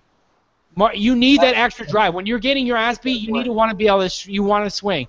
Unfortunately, Alvarado doesn't have that, and maybe it's because he picked up boxing at the late point of his career or his life, but that's not something that you can't get taught that. That's something culturally you get brought up in. And what I saw in Alvarado last night was a ruined man from so many wars. I didn't see it's the same Alvarado I've seen skills-wise, but his willingness to want to exchange and take punches was just not there anymore. I disagree. I couldn't have said it any better. I think that you're spot on. I seen his will get broken, but I just want to, comment a little bit on the fact that you guys thought this was not as entertaining as I was entertaining. It was in spots that you thought it got better or that it was slow in the beginning. We got to start to learn to appreciate the guys like Marquez because, coming up under him are guys like Pistola with that technical style and Crawford, Mikey Garcia's. Boxing is not about fucking rockin' sock'em robots, man. Boxing is what we saw last night. One guy being way better than another guy at what they do. He's a better counterpuncher. He's a better initiator when it comes to starting a fight, and he's better inside clearly than Alvarado, but we got a lot of callers. Hold on, real quick because I don't want you to counter off me. Real quick, last week on Thursday, whatever like that, I said I thought this fight was going to be boring. With the main point I was driving home is that when I say boring, it's more because I'm talking to you. I'm not talking to me. I can watch Mayweather fights. I watched Robert Guerrero Mayweather like fucking 8 times, and I think that fight's not that entertaining, to be honest. I do enjoy the pugilistic aspect. My style by nature is a boxer, so I love watching other boxers. I'm stupid cheesy like that. I love learning new combinations and how people get set up. But what I was saying is if you thought Marquez and Bradley was boring, this is the exact same thing, and that's exactly what it proved to be to me. Because Marquez-Bradley was exciting at points, but other times it was slow. It was exciting. Yeah, there were moments it was exciting. I liked this fight. I enjoyed this fight, though, to be honest with you. I enjoyed it. I'll watch it again. I enjoyed it. Well, yeah, 7 through 12 was exciting. He takes risks. Like, I don't know how could you not be excited about a Marquez fight? MV2, anything else before we go to another call? Because we got a whole bunch tonight. Yeah, I apologise to all the rest of the guys who have called in. I know they want their shot. I just want to say one thing to James. Like, I agree with most of what you said, but I thought Alvarado had lost the fight before the fight had begun. You should have done what Timothy Bradley done, because Timothy Bradley made Marquez do all these bunch of tests. I don't know how thorough they were with the tests, but he went on every boxing radio show before it, talking about the tests, making Marquez feel paranoid. And to me, Marquez wasn't on PEDs when he fought Timothy Bradley. So Alvarado knows that he's going to face a fucking maxed up, juiced up Marquez who's going to go on the fucking PEDs, hit it heavy style after coming off a loss. And then he's looking at Marquez with the back acne, the chest acne, at the weigh-in, and he's probably thinking, what the fuck have I got myself in for? So he knows from the very first bell, because I was watching from the very first bell, he looked terrified. He looked scared, and that's not what I associate Alvarado with for all his technical flaws. He just looked afraid.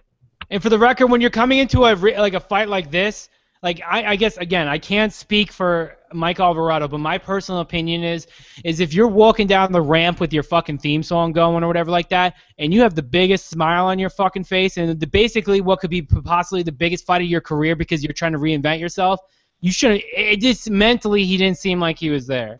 His drive and his ambition. He should have been stone-faced killer. That's me, though. You're crazy, man. If you're in the moment, I don't think that you are any less concentrated because you got a smile on your face. Let's take it to the streets, though. Yeah, I think so. 502, you're live on the Boxing Voice.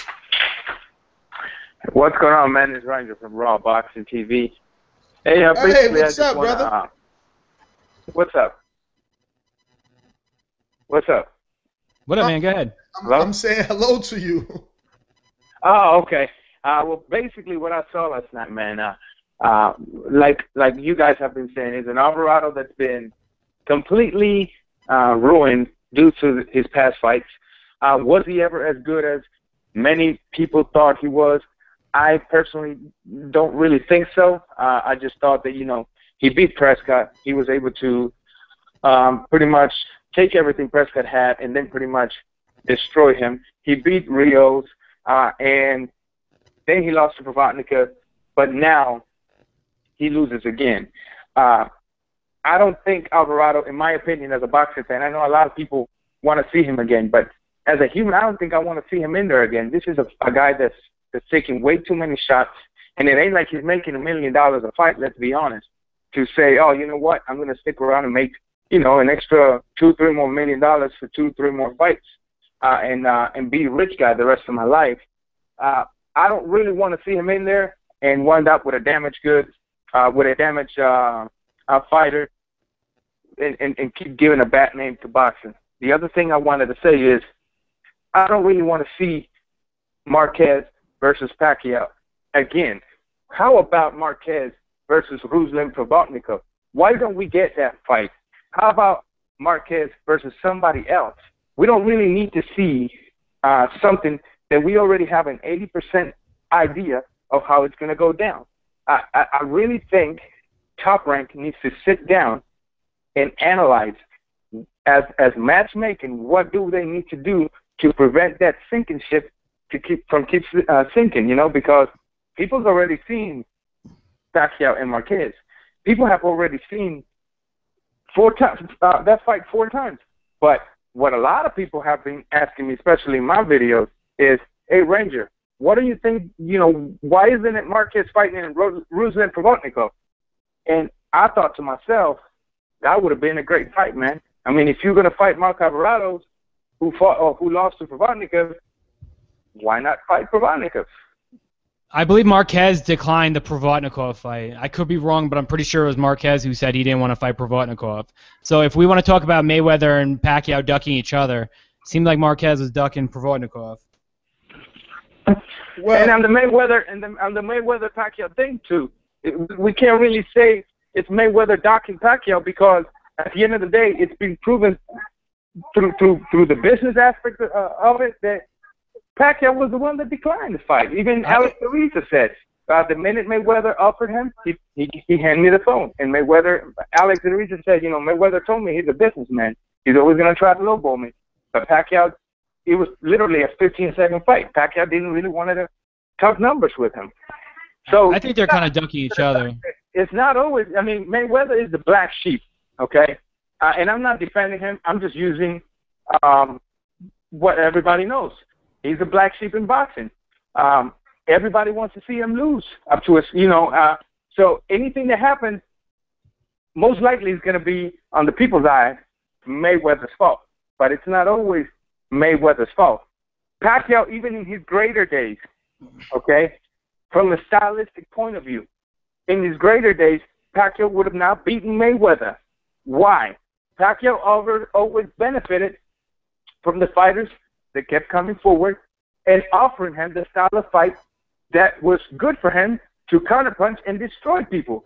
But what was going to happen to Pacquiao when he had a fighter in front of him who was so defensively minded and wasn't coming forward, leaving himself open for counter shots, wasn't coming forward, throwing all kinds of punches.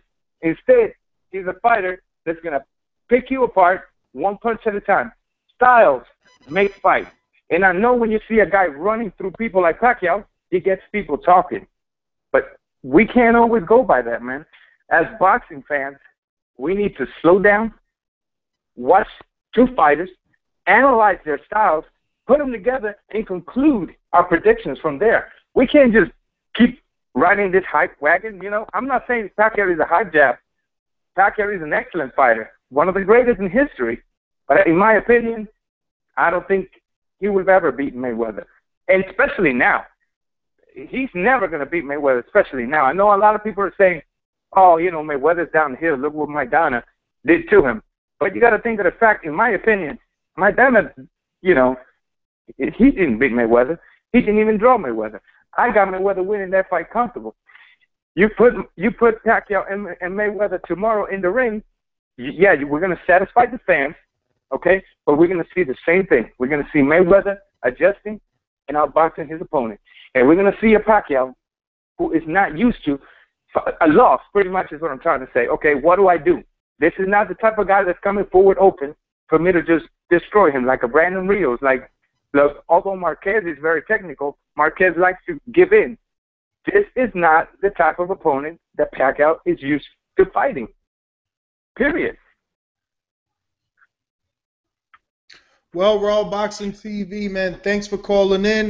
Definitely, you guys check out his channel, man. I was over there, and I seen a lot of good stuff, man. He got a lot of good takes on a lot of fights. I would definitely recommend the Rigondeaux one. That was a cool one. Hey, listen, I agree with him 100%. I don't think any version of Pacquiao beats Mayweather. Like he said, fighters that come forward clearly are going to allow Manny Pacquiao to look a lot better than he should. But I do agree that his darting in and out style could be, some sort of a problem for Mayweather. 702, you're live on the Boxing Voice. Who's this? Hey, what up, man? This is your boy Trey from Vegas, man. What's good?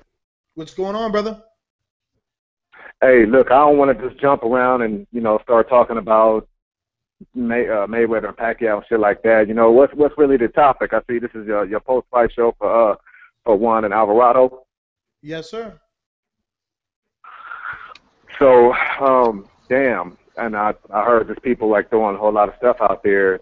I just want to talk about the little Roy talk for a quick second and then just hit a couple of other points. I don't know if a lot of people have seen the pictures with the acne on the chest and back. To me, that's kind of suspect for a 40-year-old to pop up with that for the first time. Along with that, the way that he fought that fight, I feel like Marquez could have beat anybody last night. That was not the same Marquez that just fought Timothy Bradley in October of 2013. Good point. What are we talking, 8-9 months ago? This was not the same fighter. I'm not saying you should be the same fighter every time you go into a fight. But, I mean, this fighter, I think this fighter last night, the one last night, just this one, could have gave Mayweather a run. I mean, you talking like damn near perfection from the movement, from the speed, from the power, the counter punching, and the chin. I mean, all your main boxing aspects, this dude was like a 10 last night. Now, I know that was against inferior competition. People need to kind of go back and look. Alvarado last 4 fights, beaten to death against Ruslan. And even though he beat Rios in the second fight, he still took a lot of damage. He was stopped somehow by Brandon Rios in the first fight. You know what I'm saying? Before you go back and start going, Prescott and pre-Prescott. Okay, so his last 4 fights, the dude is taking some tremendous beatings. I mean, he come out looking like no telling after that. But just the whole, like I said, the acne on the chest and the back, and just the way that he fought, and I'm sure that they didn't have the random blood and urine testing for this. That's the caveat when it comes to the Bradley fight, as I believe, if I'm not mistaken, y'all correct me if I am, in the Bradley fight, I think Bradley requested random blood and urine testing when he fought Marquez. So that makes a big difference if we didn't have that testing presence for this fight. I don't want to take nothing away from him because in the end, just as a boxing purist, like I said, that was beautiful. Just technically just looking at it, like flawless damn near. Even though, like I said, you got to, look at the competition. But, I mean, dude was like damn near flawless. I mean, he landed everything you throw. Now, you got to look at Alvarado's lack of head movement and stuff like that. But, I mean, he's always been a good combination puncher. We just haven't got a chance to see this Marquez in so long because he keeps fighting fucking Manny Pacquiao over and over and over. So we haven't really, we haven't seen this one in a long time.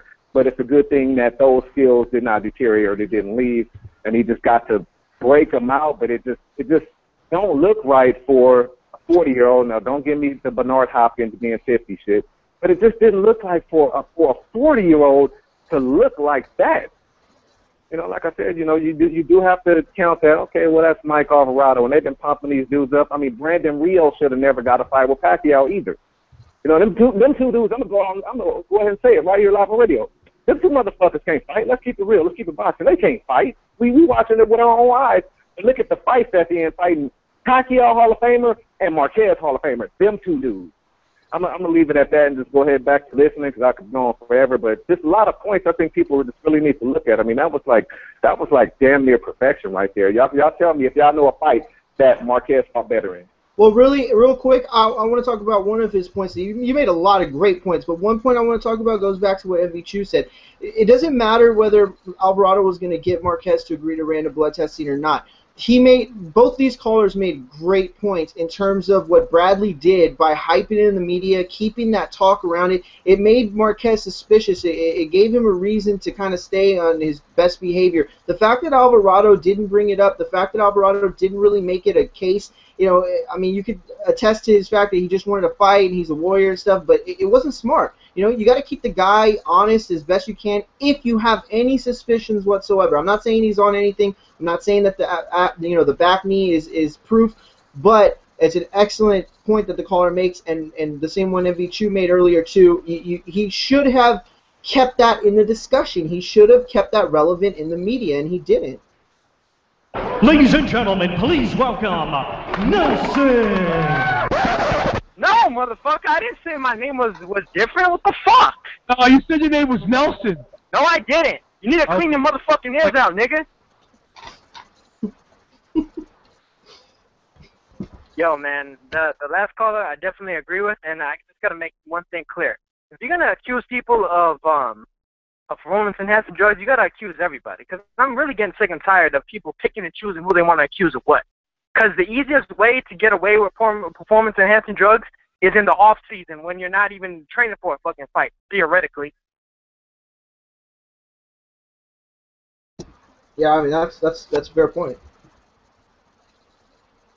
But aside from that, and plus, if you want to accuse Marquez, you could easily accuse Alvarado of the same thing, especially if he's getting stoned as fuck, as Robbie likes to say. Because there have been proven treatments for marijuana helping with cognitive function and helping for pain relief and stuff like that too. So you can focus on that way too. Really don't forget respiratory too. Yep. But as far as how Marquez did though, man, he looked excellent. That was masterful shit yesterday. That was like Benito Lopez in his prime, man. He was unloading combinations on Alvarado like a motherfucker. Even the round that Alvarado knocked Marquez down in, Marquez won that round, really. The rest of it. Well, he came back, certainly. Good point. I'm upset, though. I'm upset, Nelta, that, people are calling in and they're more intrigued with the pimples on his back and chest instead of the performance that he put on. And again, I just think that they're not as serious boxing fans as they think. If you can't look at that fight and know that Marquez was just better, and that's why he looked that good. That's the overall underlining point. Yes. Look, like all the way back even when he wasn't as muscled up against Juan Diaz, he pulled off the same type of combinations that whole fucking fight. And you disagreed with me, and I believe this fight looked like Juan Diaz because, even though Alvarado wasn't throwing as many punches, he still was coming forward and kind of like trying to crowd Marquez, but he was just so fucking good, man. I said, look, I was always on the fence about this fight. I was always on the fence about this fight, but I made it clear that I always felt that Marquez was just better, and that's why I picked him. Yeah, I can't wait to go to work tomorrow and get that free money I made off that fight. Yeah, man. Yeah, no, Alvarado's not as good as Juan Diaz though. Prime Diaz, he had combinations like a motherfucker. He was able to go combo for combo with. Oh man, whatever. You're just Diaz's biggest fan, man. We established that last week that you're Diaz's biggest fan. But I want to talk to you about another Diaz because we've been burning this Alvarado shit down to the ground, and this kid is going unnoticed. Were you impressed with the showbox performance put on by Joel Diaz Jr. facing Tyler Asteline or something like that? Hasseltine. Hasseltine. Oh, Stein? All right. No, yeah. I thought he looked good, man. I thought he looked real good. Him and actually that other dude too that was on the undercard of the Marquez fight, Oscar Valdez. That guy's the guy to watch out for too. He looked good too. Yeah, Valdez looked Oscar solid. And then did you see Andy Ruiz? I didn't get to see it. Fight, Hold on, but annihilated Quesada. No, did they even show that? Because I recorded it, and right when it played, his hands were up, and I was like, "What the hell? Did the broadcast start late or something?" But they showed it after all. Yeah. It was the first fight they showed on Unima. Oh, you versus bullshit then. Wow. I don't. As soon as I hit play, and I got it from the very beginning, it just had him with his hands raised, unless somebody was messing with the recording. But that sucks. Did he look good? That same thing happened to me with the fucking face-off. I didn't get to watch the face-off because it recorded the last 15 minutes. Oh, it was good. And all the first 15 minutes, that was fucking like still the fight night. Wait, that Cotto-Martinez face-off was on?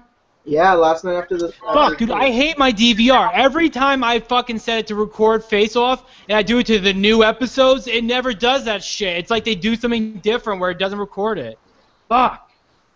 Yeah, man. All right. But Andy Ruiz annihilated Quesada though. And that dude went 12 rounds with Areola. So I mean, Andy Ruiz is definitely somebody to look out for, especially if he keeps losing weight, which he definitely needs to, because to keep up that kind of output for longer than a couple of rounds, he's gonna definitely need that. Solid point. And also, like, speaking of the face-off, Martinez Cotto, man, Martinez has rage in his eyes. He's gonna, dude, right?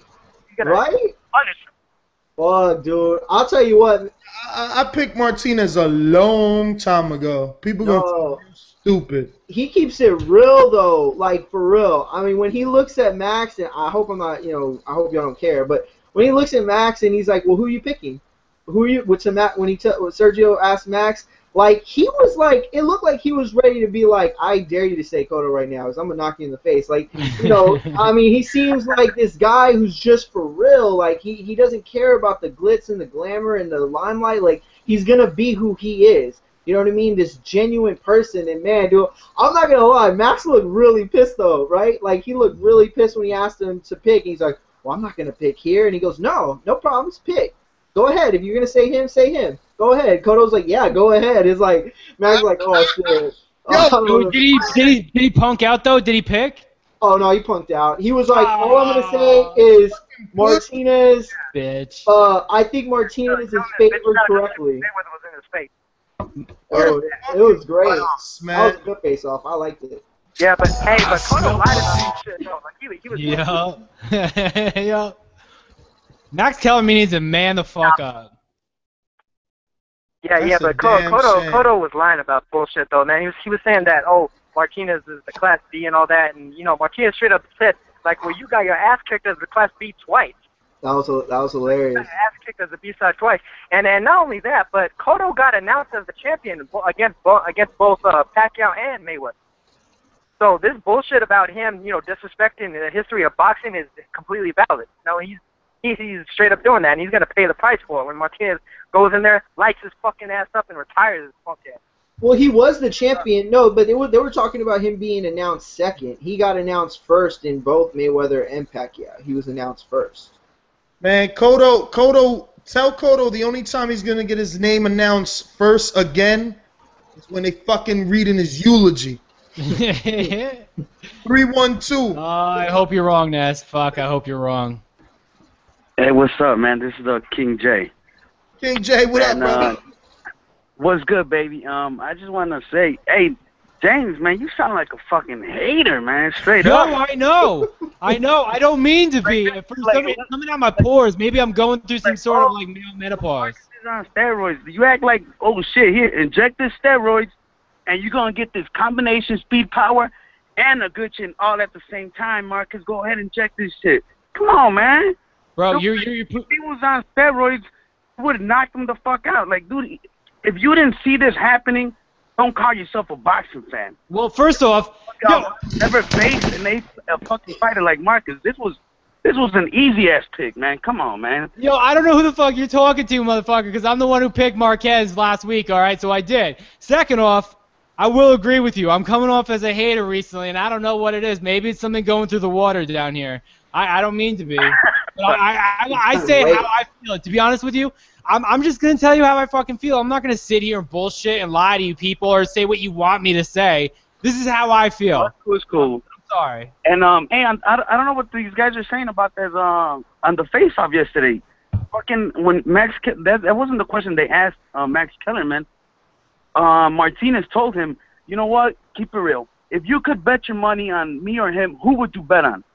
That's Well, what I mean, I think that's the same kind of question as who you're picking. I can, you know, I can. No, That ain't the same kind of question, Mario. That's an even better question.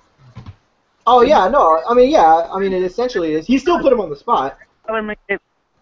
Kellerman gave him the, I don't know, I can't. No, pick. He told him pick, and he looked at Cotto, and then Cotto's like, go ahead, and he told Martinez, well, Cotto, I think he's the one that would be favored in this fight. He gave you his answer.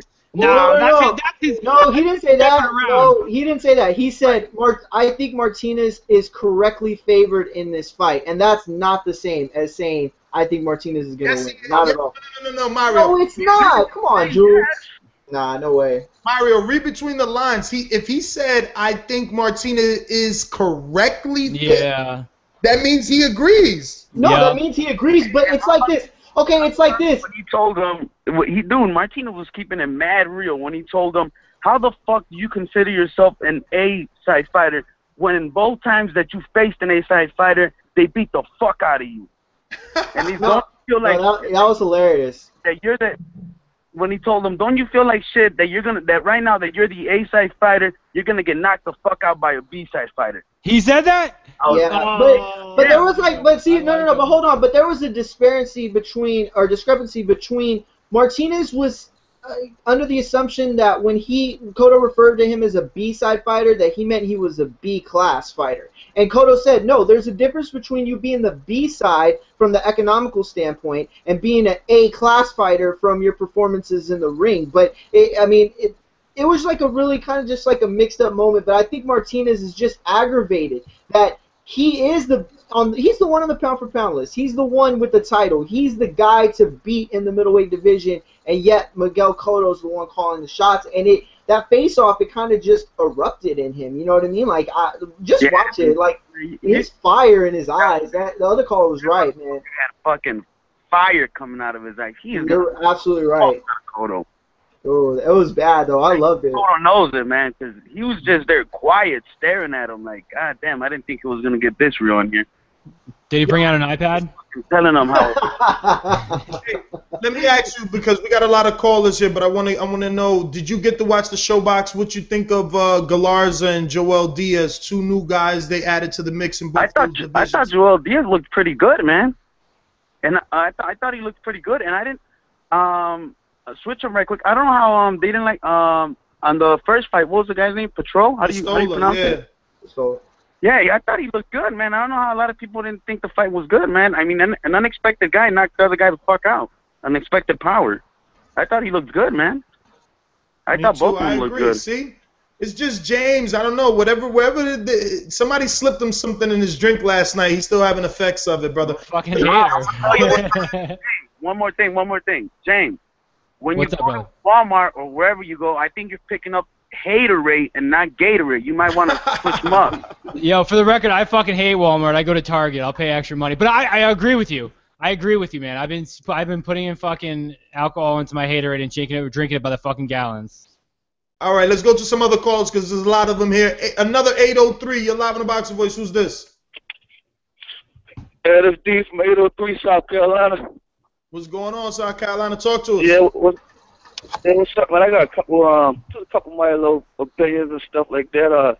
First, I want to say, I think that any fighter, talking about the peds and stuff, and the drugs and stuff like that, I think that any fighter that don't ask for like stringent testing, I think they're using themselves. I always look at it like that. That's how I be looking. Anytime a fighter going and don't, like y'all was talking about why Alvarado slipped up, I just think if you won't go in there asking like that, like how Bradley did, then you using. That's just how I think at it. I'm not going to change my mind about that. And then I think, because everybody knows at this level you in, if you really think about common sense, if you at that level, you ain't trying to go in there with nobody using and you ain't using. What you going to say, I don't care, I'm just so big and bad, I don't care if you use it? Nah, ain't nobody going like that. Not when you only get one chance sometimes at these big fights.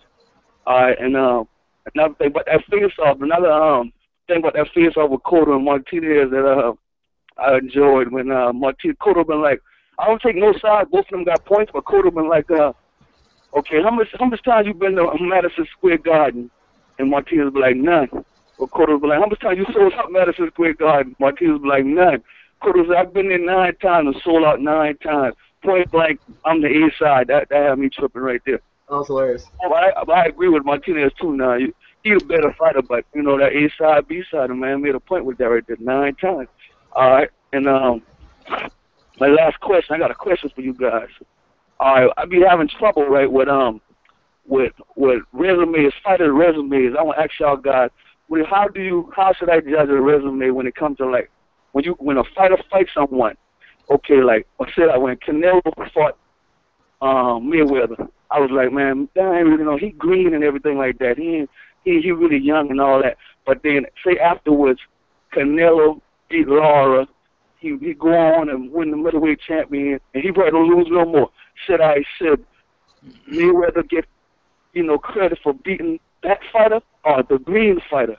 You know what I'm saying? Like, a lot of them fighters like that. Like afterwards, how should you judge the resume like that? Like even with Maidana. At first I was like, man, he fighting Maidana, you know. And then now that fight look like, damn, he fighting Maidana. You know, like you know that's somebody. You know, so how y'all guys look at it like that? Other than that, you know, just checking out. The way I personally do is I kind of assess whether or not the fighter is in their prime, before their prime, or after their prime. If you want to talk about a fighter like Maidana, I believe Maidana is in the center of his prime right now. I think this is the best Maidana will ever get. I don't think he's going to get better. I don't think, and if only thing, he's going to get worse. With someone like Canelo, because you specifically brought him up, I believe Canelo has room to grow. So when I say that I think that Mayweather caught Canelo when he was young, or if you want to use the term green, because I've used it many times in the past, I do believe that. I believe Mayweather got to Canelo before we're going to see the best Canelo. So you got to kind of break it down, and you got to subjectively look at it. You got to be like, okay, well, he fought Cotto. This wasn't the Cotto that went in there right after fucking Margarito or before Margarito. This was the Cotto after losing 2 battles and basically coming off Yuri fucking Foreman. All right, so it's like you got to he lost to Austin Trout too. So it's like you gotta take it subjectively, and you gotta take it case by case. You can't just be like, all right, well, he beat this dude, he beat this guy, whatever. You gotta kind of break it down to like a science almost, and kind of look at it. I don't know. I'm gonna sound like I'm repeating, but subjectively, I think Canelo was green when he caught him. I think he knew exactly what he was doing when he got Canelo, and I think the Canelo that we see in 2 to 3 years, maybe from now, especially if he beats Lara, is different than the Canelo that got in the ring with Floyd Mayweather, and I'd give Canelo a better chance today than I did back then with him. 10 seconds. James makes an excellent point. He's talking about specifics, but the way you can look at it in general, it is case by case, but you have to look at the fighter and what they've done and what they've become after that point. If he beats Lara, then that's indicative on him actually fighting Mayweather, I think, because he's gotten to look at some of those higher skill level, you know, kind of things. So it's a little harder to judge it then because of Mayweather and his ability. So you give him credit for beating Canelo, but you also give him credit, and this I think goes even further than beating the fighter, of making him a better fighter simply by kicking his ass. Well, I think that what James was trying to say was that he feels he's green, not that he deserves another fight. That he felt that he was green at the time that Mayweather fought him. Not that he, not that a Lara fight or a win means he gets another fight with Mayweather. That wasn't the question. I think the question was, how do we assess Canelo after Lara if he beats him, and do we give Mayweather more credit or less credit by basically discrediting him, saying, oh, well, when he fought Canelo, he was green. And I think it's wrong to do that, because Canelo always had the potential. You could see that when he fought guys like Ryan Rhodes and Matthew Hatton, who were less fighters than him, but the potential was there. He was able to shine on that level. Did Kell Brook come along and beat up Matthew Hatton better than Canelo? Yes, he did, but Canelo showed you things in that fight. You know, he showed you that then that he could put together combination punching, and then he showed you on a higher level with, Angulo, and you got to see that again. So I don't think that Mayweather got him green. I think that Mayweather is just Mayweather, but we still got a shitload of... Real quick, it takes more than potential, to be honest with you, to beat Mayweather. It takes experience. It takes a lot of things. He can have all the upside in the world on his side. He could look like the best fucking thing before getting in there. But the one thing that he didn't have at the time was experience, and that's what you need when you're going up against the top fighter in the world, because everyone still has him pound for pound number one, including me. James, Ness isn't talking about that. Ness is talking about giving Mayweather credit. I'm giving Mayweather credit beating that Canelo, but the Canelo that I saw against Angulo, and if he beats Lara, I still think this Canelo that we'll see if he beats Lara is better than the Canelo that fought Mayweather. James, the first thing that you said was that it was subjective. Now, taking that into play, right? Rigondeaux had no experience. Unless now, all of a sudden, on Rigondeaux's behalf, his experience comes in his amateur fights, and Canelo has none because he didn't have amateur fights. It's subjective. It's what you feel at the moment. Don't give me that bullshit that it was experience, because where's Rigondeaux's?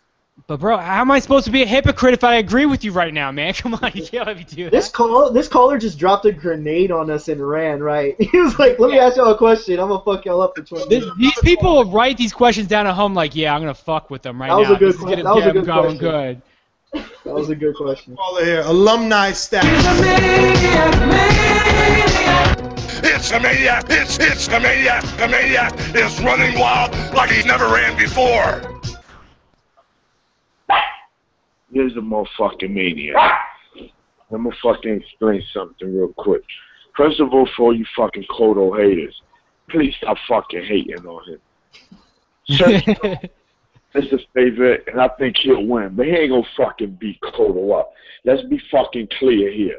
There's only one fighter, two fighters that beat Cotto. One cheated, and one is just superior. That's Pacquiao. And what about Mayweather? It's a good fight. Don't even ask. Oh, it don't matter who fuck Cotto fought. He hit them, even if it was Mayweather. First fighter to make Mayweather bleed. No matter who Cotto fight, he's gonna hit them cleanly. Stop hating on my man. And if Cotto wins the fight, all y'all gonna say, oh, but Sergio was done. I don't want to hear fucking shit. I love both fighters. I have three favorite fighters. I have Miguel Cotto 1, I have Sergio 2, I have Andre Ward 3. That's what the Maniacs list is. It's kind of hard, but I'm Puerto Rican, and Miguel Cotto's my fighter, so I'm going to root for him. But I have to be, as a boxing fan, if I had to bet money, it would be on Sergio. I mean, why not? Cotto hasn't shown power at 154. What power he's going to show at 160? Sergio's taking shots from bigger dudes than Cotto and withstand them. Well, we're going to see. Should be a good fight, but I do favor Sergio, but he will not run through Cotto. I guarantee he's not going to even stop Cotto. Should be a solid fight. Now, while I'm here, I did pick Alvarado to stop Marquez. I was wrong. I was beyond wrong.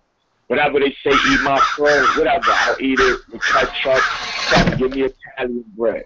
I eat it in a sandwich. But I'm going to tell you this, because now, James, and all you guys are big boxing fans. Please tell me, when was the last time you seen Alvarado try to be a boxer? Yes, in the second fight with Rios, the last 5 rounds, he boxed because he knew he couldn't outbox. He couldn't outbrawl Rios. So he tried. His outbox didn't look so good. It wasn't up to the 5th round. Watch the fight 110 times. It wasn't to the 5th round that Alvarado decided to brawl or take a chance, better yet. 5th round? Come on, man. There's not too many fighters in the game right now that can outbox Marquez. We know that. Alvarado is the least of them that can outbox anybody in general. Why the fuck he decide to try to outbox Marquez? For the first 4 rounds, then the 5th round, he want to take a chance. Yes, on Twitter last night, I was saying it was a dive. That's how I feel. It probably wasn't. You understand? I don't want to discredit Marquez because at the end of the day, Marquez is a future Hall of Famer. He's one of the greatest to ever lace him up. I cannot Marquez. Marquez is not a good fighter. He's a great fighter. But let's be real, Ness, James, whoever's on this panel right now. When was the last time you seen Alvarado this conservative? Please, fucking tell me. Yeah, but do you think that the Provodnikov ruined him a little bit? Fighter. It's obvious. You cannot box Marquez. What you do is you take a page of Madonna. Why he did to fucking Floyd. You cannot box. Alvarado got skills to outbox Marquez. We know he's a sharp shooter. He's one of the most accurate boxers in the game. So for him to do that, come on, man. I don't want to hear, but there's no buts in this. Baby Blue Diaz, Michael Caceres,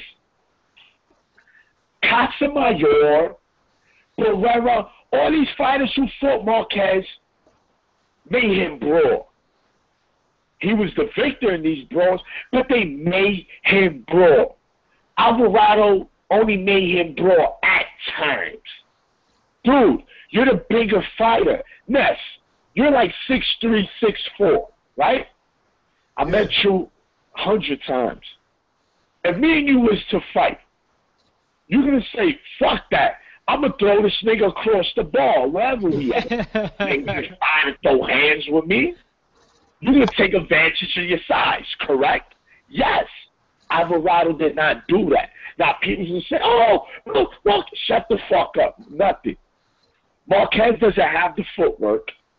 Marquez doesn't have the head movement to make Alvarado turn into a boxer. Alvarado chose to do what he did. I do not know why. You understand? Hey, Sean, hey, let me ask you a question, Sean. This is Mario, by the way. Hey, Sean, let me ask you a question, okay? So I hear what you're saying, but do you really think that if Alvarado would have came in guns blazing, he could have won? Now, there's a thing, Mario. It's not the fact if he could have won. It's the only way he could have won. Oh, that's a great point. Wow, yeah, well said. You cannot. If you're not Mayweather, if you're not Pacquiao, if you're not Bradley, you're not going to have success against Marquez boxing. Like I said, there's very few boxers that can do that. Marquez is a technician. He's one of the best of this generation. He's a first ballot Hall of Famer. Why would you even attempt? Fuck that. Go all out. You know what? And I'm going to tell you this, right? I'm not going to say Marquez is on PD. I think some people called in and was ripping James for this. But why rip James? Why rip him?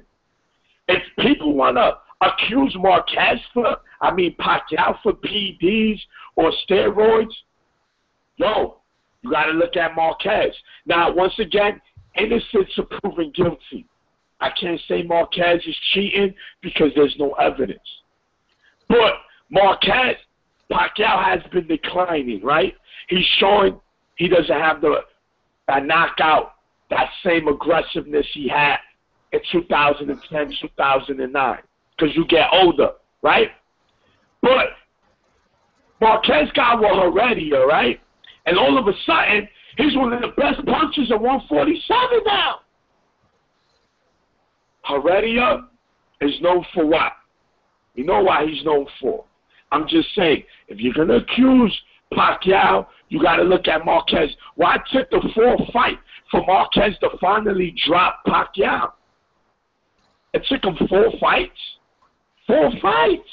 And in those first 3 fights, he landed flush shots on Pacquiao. Did he wobble him? Yes. Did he drop him? No. All of a sudden now he's dropping Pacquiao. Nobody sees no red flags, right? This dude almost put Alvarado in the first row, in the press row. Rios and Ruslan, I don't give a fuck what anybody tell me. There's no way Marquez is stronger than either of those fighters. Another one, Ruslan, Alvarado stopped in his corner. Yes, he took a knee. Rios couldn't drop Alvarado. The referee stopped it. Marquez almost put Alvarado in the press row, halfway out the. What? Did he Well, fall off? is this the same Marquez that fought Mayweather that looked like that? Is it the same Marquez that looked the same way when he fought Pacquiao the third time? Come on, let's be real. Just look into that. If you're going to accuse Pacquiao of anything, you got to look at Marquez. Once again, there's no proof, so therefore he's a clean fighter. I can't say he's a cheater. But if y'all want to say, but Pacquiao moved up in weights, and he was not, no, he wasn't knocking people out. He was stopping them, whether it was on their feet. The only person he knocked out was Hatton at 140 that was at his same weight. That was Hatton's, his ideal weight. Nobody beat him at 140 but Pacquiao. He lost to Mayweather at 147. You understand me? So Marquez is almost 40 years old, and yet he's stronger than ever. Does that make sense? But anyway, that's not the point. My point is this. Once again, I'm here to eat my crow because I don't play them games. I thought Alvarado didn't go with the game plan that I thought. I was on a rampage on Twitter saying that he took a dive. Oh, maniac, what's wrong with you? That's how I felt. How a fighter, you even heard Kellerman, you heard Lampley, you heard Roy Jones. Yo, when is Alvarado going to start fighting like Alvarado? The way he's fought, you didn't hear him in the fourth round, fifth round. Alvarado needs to fight the way this guy in here. It doesn't add up. It really doesn't. Whether he took a dive or not, so what? Yes, Marquez was dominant. You understand? I give him that. I'm not taking no credit for Marquez. What I'm saying is, why your whole... It's like Mayweather decided to go on an all-out brawl with Maidana. It's like, get the fuck out of here. Why, Maidana, you go on the all-out brawl? You know why? No, he didn't go on the all-out brawl. He stood in the pocket, but he didn't brawl with Maidana. Alvarado didn't do that. Like, people, look at it. Look at it. Don't tell me it's nothing that Marquez could have done that stops Alvarado from brawling. He didn't stop the baby Bull from brawling with him. He never stopped Pacquiao from brawling with him. He didn't stop Casillas from brawling with him. He didn't stop Cotto-Martinez from brawling with him. Listen, guys, look at it. We're all boxing fans. Sometimes we don't want to believe what we see. Oh, you're a hater. Oh, you're overlooking. Come on, guys. Look at it. You understand? It's like a fucking basketball player that doesn't have a three-point shot. All of a sudden, he wants to take 10 three-point shots. That doesn't make sense. Same way Alvarado didn't make sense yesterday and why he did. Now, whether that was the game plan that him and his team decided to do, it was fucking beyond horrible. Yes, he dropped Marquez in the ninth round. So you can say, oh, but how the fuck he dropped Marquez? It couldn't be a dive. Now, like I said, I thought it was a dive. Well, it's not. I'm not going to be here and say, oh, I bet my life it wasn't. But it wasn't the Alvarado I know I saw. Even the one that was losing every round to Brady Prescott. He still came forward. And you look at Marquez, he was the aggressor for the first half of the fight. A bigger fighter. A bigger puncher. All of a sudden, is a timid fighter? It just doesn't Sean, man, I gotta stop you, man, because you're eating your crow, but you're being hypocritical. Like you're just Alvarado and saying that that Marquez is doing this or not doing that, and Alvarado. Like, look, yo, you picked them wrong. It's all good. Like, It doesn't matter what I pick wrong or right. I don't care. I have no problem eating crow. I pick Alvarado. But next, please, and you are very knowledgeable boxing fan, and you have the best fucking show on podcast. Please tell me when you saw Alvarado this conservative. Please tell me. Please, I want to hear. Yo, Maniac's about to break his phone screaming into it. Sean.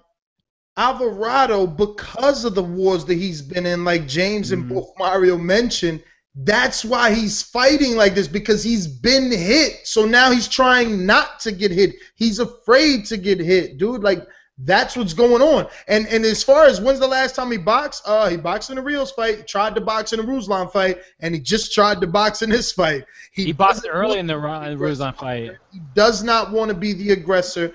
And the Breeders' Press got better as the aggressor, but that's not what he wants to do. 757, you're live on the Boxing Voice. Who's this?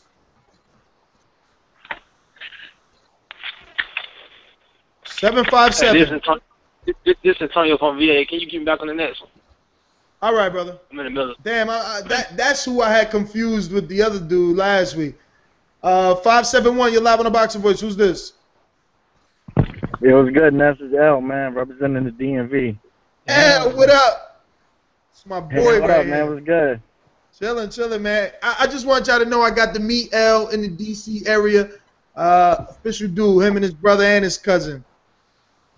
Yeah, man. Thanks, man. Like to hear that, man. That's crazy, man. Your man's Maniac saying you 6'3", man. What's good? What's up with that? No, he off by a couple of inches. It's all good. You're like 6'5", right? You're fucking crazy tall. 6'4", but you still tall. But yeah, you look about 6'4". Yo, Ness blocks out the sun when he walks towards you, for the record. Yeah, I ain't that tall, bro. I'm only like 5'9", but yeah, you look tall. You look tall, bro. So talk to me, brother. Real quick, man. What you think about last night? This Marquez fight, man. Okay. Yeah, man, he looked real good, man. He was throwing good combinations. He looked real powerful. I mean, when he dropped him, I was like, damn, man, I thought he was gone. I thought he was out. But Alvarado got a lot of heart, man. Good fighter. But I just want to ask y'all a question. Like Mario, James, I want to ask all y'all a question.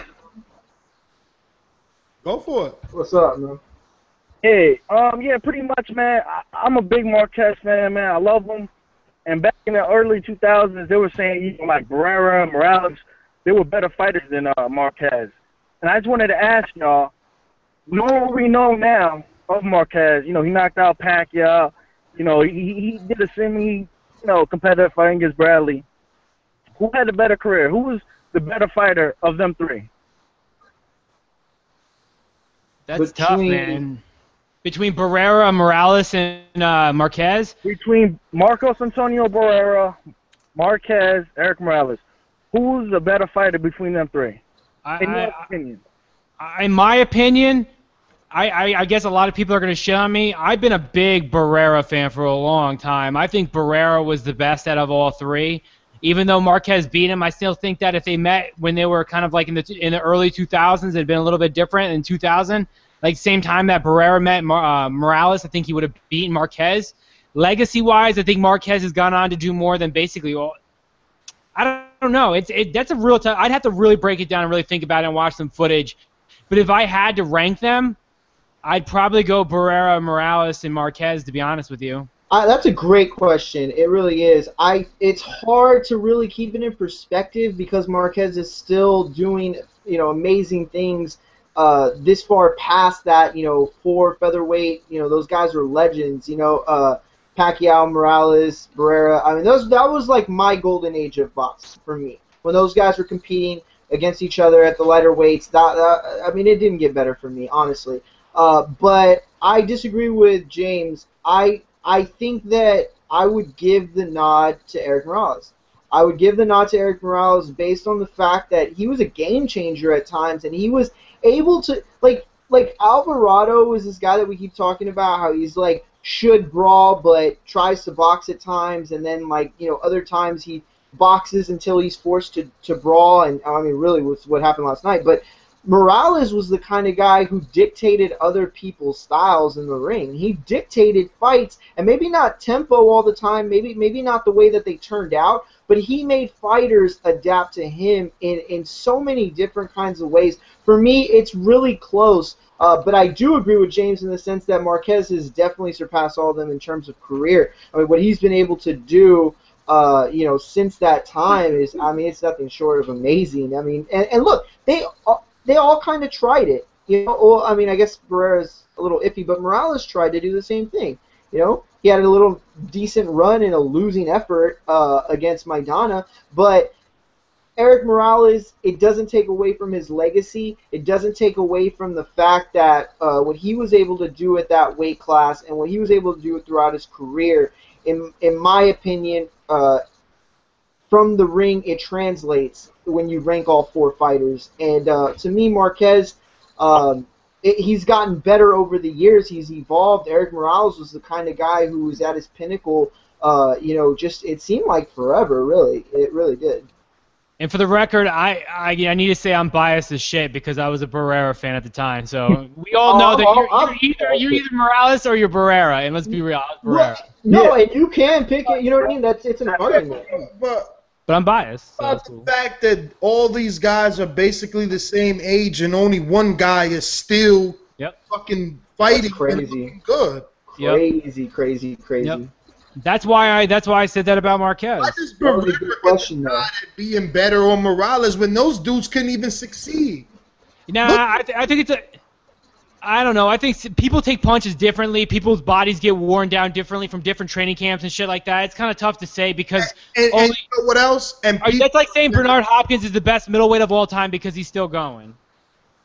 And you know what else, James? Like I just tried to tell you, and people are better than other people, and maybe Marquez is just better, and that's why he's been able to, withstand the test of time and have longevity in boxing. I mean, Eric Morales, when did we see Marquez go life and death with a Canelo type of fighter? I mean, I can't argue. It's tough to argue because they're both basically. Marquez just did to a guy that is levels above a Canelo. At least 1.5 levels above Cano, Alvarado is, and Marquez sparked them. I can't argue that, bro. I'm telling you, but my list remains.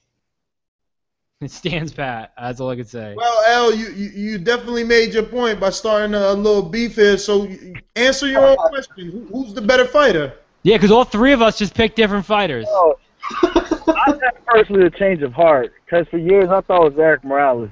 I'm not gonna lie to no one. I really thought Eric Morales was better than Barrera, was better than Marquez. I mean, look at the Junior Jones fight. Barrera could not beat Junior Jones. True. Jones was 30+0 against Mexicans. Yep. Went in there with Morales and got knocked out. I believe it was in the 4th round. So he was the first to beat Pacquiao. Pacquiao fought Morales, fought Marquez, fought Barrera. He was the first. Y'all saw what happened with Barrera. Got stopped. They had the rematch. Y'all saw what happened with Morales after he beat him. But he was the first to beat Pacquiao. Marquez drew with him. Had a rematch, lost. Had another rematch, lost again. So, for the record, though, I have Barrera winning the first Morales fight. I had a change of heart, though, because as you made some good points, Marquez is still doing it. Marquez is still fighting. Still looking great. High level. Still beating the young fighters. He's fighting on a high. Yeah, it's hard to argue. You know what Morales was doing, fighting Canos and that dude that he fought all the way over there, Billy Lyle. Like he's not doing that. This dude's fighting Alvarado, Bradley, Pacquiao. Like he stepped it up. I used to give Marquez a lot of shit for not taking on the young up and coming guys. But look, he's staying busy, and he's staying busy versus names, because easily he could have been fighting some nobody. Yo, but to be real, though, if we're going to pull about, old fighters doing new tricks and, beating up on younger people, that's like taking Johnny Gonzalez for knocking out Abner Mares and rising him to the top fucking 3 because of that shit. Well, that's a fair point. Done anything after that for us to speak of, but Marquez continuously does things. This win over Alvarado, still coupling off the Pacquiao fucking knockout. Yes, this looks good because Alvarado is, guess what? He's a guy that's in the mix at 140. I mean, yo, James, you're such a fucking hater, yo. You just dude. Yeah. Can't deny what do you want me to do. That's all I got, man. That's all I got. Thanks for accepting my call, bro. No problem, bro. Great question, man. Hey. Oh. What are you doing? Hold on. What's up, El? I'm sorry. I thought you was done. No, I just wanted to say what's up to Mario, James. Keep doing the show. Love all of y'all, man. Y'all doing great things, man. The DMV, man. I'm representing the DMV. I got love for everyone out here, man. Thanks brother. Appreciate it. L's a long-time listener, man. Long-time listener. Remember, for all you guys that don't know L, man, remember L was the one, big on Canelo back in the day, and now look at Canelo, looking good as ever. Yo, I remember the Ellen James. I remember the Ellen James beef. That was the best. Yeah. It's so funny. 5'6", you're live on the Boxing Voice. Who's this? This is Chris from Jersey. What's up, everybody? What's going on, brother? Nothing, man. Nothing. Just waiting to get on, man. I'm here. I gave a tweet the other day. I got 5 kids. I'm always at work. I'm always listening to the show. Always dying to call in. I called in a couple of times, so I'm glad I got through. I just want to touch on a couple of things that everybody talked about. First of all, I try and never disrespect anybody's opinion, man, because we all love boxing. Everybody got the right to their opinion. But the dude Dream and the dude Maniac, they don't know shit about boxing. Why is that? Why is that? You can't just come on and take a shot at an alumni caller without telling the world why you feel this way. Well, first of all, anybody that watches boxing, casual or not, that thinks fucking Miguel Cotto beat Floyd Mayweather don't know shit about boxing. I don't got to get into an explanation of it. If you watch boxing, whether casual or not, and you watch that fight, and you think that Miguel Cotto won, you got your head up your ass, or you don't know shit about boxing. Good point. Good point. That's all because top. I think Dream said that fucking Mayweather lost that fight. Yo, and for the record, I said for the record at least 15 times today on this fucking show, but again, we're putting on the record. Fucking Miguel Cotto is my favorite fighter of almost all time. We're talking top 3. He's my favorite fighter out now. You could see, if you're on YouTube, you can see right above my head right now. I have a Miguel poster. Fucking Miguel Cotto lost that fight. Let's be real. We can't fucking lie. Listen, brother. I'm Puerto Rican, okay, and we love our fighters. We love our fighters, bro. When Hopkins beat up Trinidad, I fucking cried. I literally cried. Okay? So we love our fighters, brother. But he lost that fight, and unfortunately, I'm glad he's getting his bread, and I'm glad out of Mayweather and Pacquiao, neither one of them would go up and fight Martinez. And not that they need to. I mean, I don't think that they really have to go up there to prove anything, but he is. So I'm glad he had the balls to do it, but he's gonna get massacred. I mean, he's fighting a real middleweight with real middleweight power, and Miguel was a good welterweight with good power at welterweight, but he really don't got shit up there at middleweight. And I mean, Martinez, how much did Chavez weigh when he fought? Like 184 or something stupid, or 175. Yeah, you know what I'm saying. So he's he's fighting a heavyweight damn near. What is Miguel Cotto's punches going to do to that man?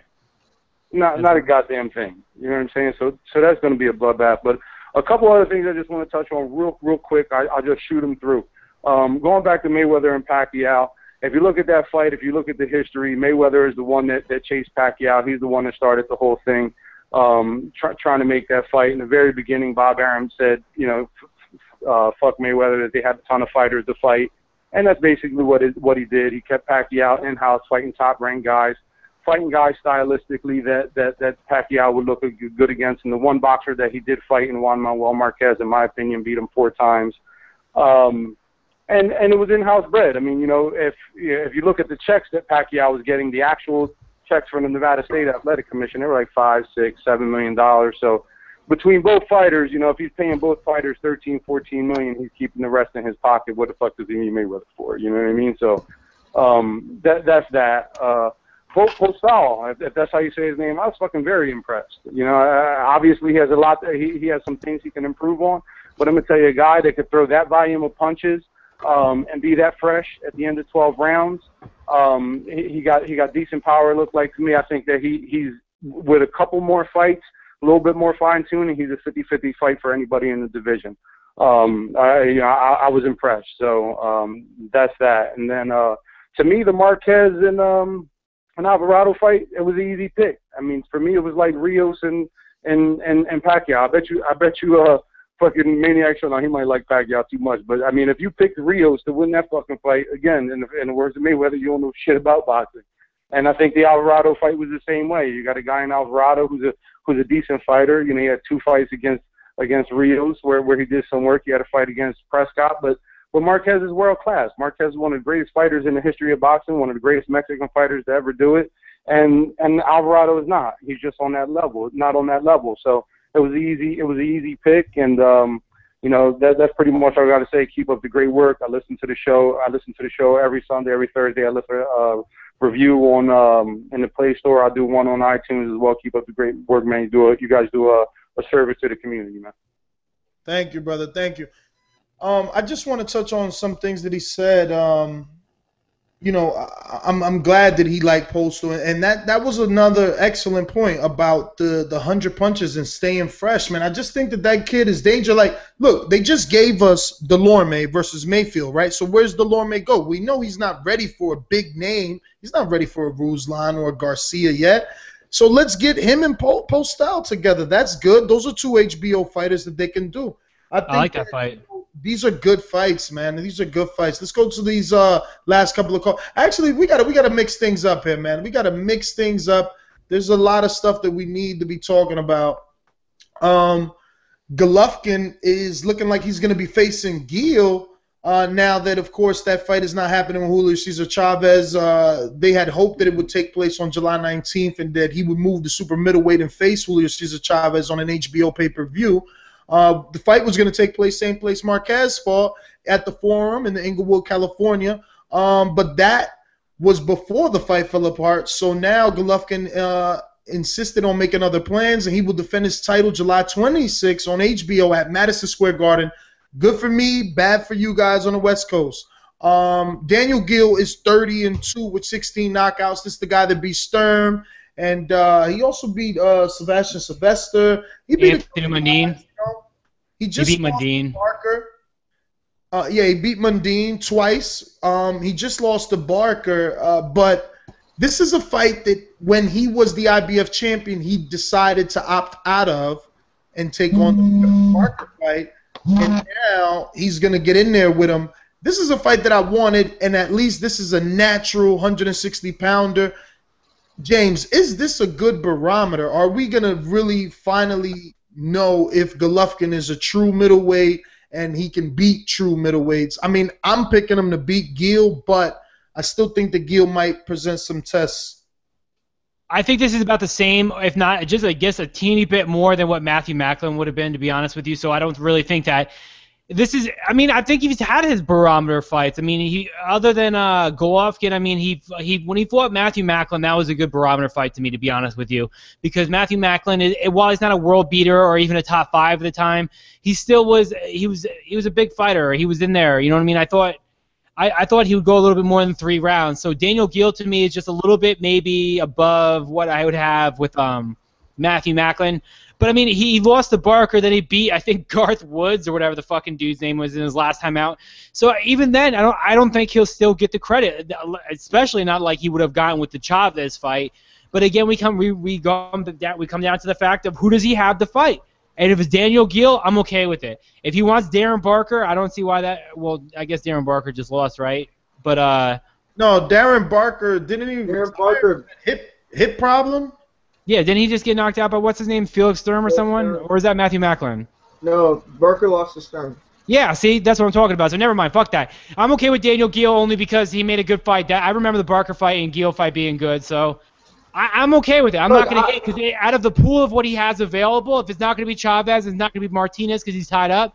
I'm okay with Geale, to be honest with you. It's funny how much the difference a year can make. You know, the fact is this: if Chavez got credit and a barometer for the Lee win, then Golovkin deserves that same kind of praise for beating Matthew Macklin. So I'm convinced at this point. I don't need any more convincing. If this was a year ago, or let's say pre-Barker, it's Geale. This is a huge fight. I mean, this is a fight we were all talking about a year and a half ago when he beat Stern. It would have unified the titles. I mean, it just would have done a lot for the sport. Coming into it now, it's definitely lost its luster, but I love it. I love the fight. I think it's going to be a great fight. They're both quick. You know, they're both quick middleweights. They're both guys that have decent footwork, and they're guys that make fights. You know, that Barker-Geale fight, that was a great fight, guys. You know, you can't forget. And Geale makes those kind of fights. I'm looking forward to it. I think Geale gets knocked out for the first time, too. I just want to tell Chris before we keep moving on that he's got to tell his wife from now on, every 7 o'clock, she's got to fucking babysit, put the women and children to bed, because you need your fucking boxing voice fixed, brother. But we do appreciate you listening to it on the podcast, and that was a great call. We hope that we could get many, many more. Let me. Hey, and real quick, let me add something. Loeffler said that he's negotiating the fight with Geale's promoter, Gary Shaw, but the fight will only happen, this is according to Loeffler, if Golovkin can get an exception to his mandatory against the unknown Jared Fletcher, also from Australia. So that's important to know. Because that is the setup, right? Only if he could get the mandatory, right? Absolutely. If he doesn't, again, Golovkin fights some nobody that he's supposed to beat up on. And that's the problem that I've had with his career thus far. But we got some callers here. 347, you're live on the Boxing Voice. Who's this? Hello? Is it Ben Umar? Yeah, what up, my nigga? What up? Yo, man, y'all talking about Golovkin. Yo, Ness, play that soundbite for me, man. Give a fuck about your feelings. Play that for me, man. Nobody care about that nigga, man. Yeah, I know what you know what I'm talking about, but yeah, man.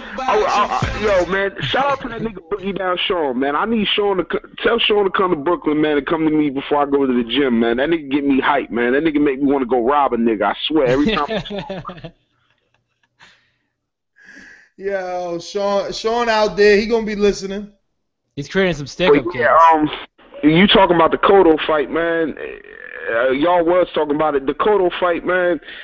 I swear, the more and more I think about it, the more and more I feel bad about it. It make me want to go back to the days when Cotto had that fade. Cotto had that Chris fade. I want Cotto to win so bad, but I just don't see it happening. That's how I think it, man. I agree the same way, man. I want Cotto to win, but I don't see it happening. We got to be real. Cotto ain't beating Yeah, shit, that's what I'm saying. Like I don't see it happening. But let me go to the Marquez fight before I jump off. Marquez is a beast, man. Marquez always does his work. I don't know why people hating on him. I guess James. I didn't hear the early show, but people calling James a hater, so I'm assuming James was hating. But I ain't hear that. But no, James. They're calling me a hater because I was saying that. Haters from. I mean, he was tactical. That nigga was throwing fucking 4-punch combinations.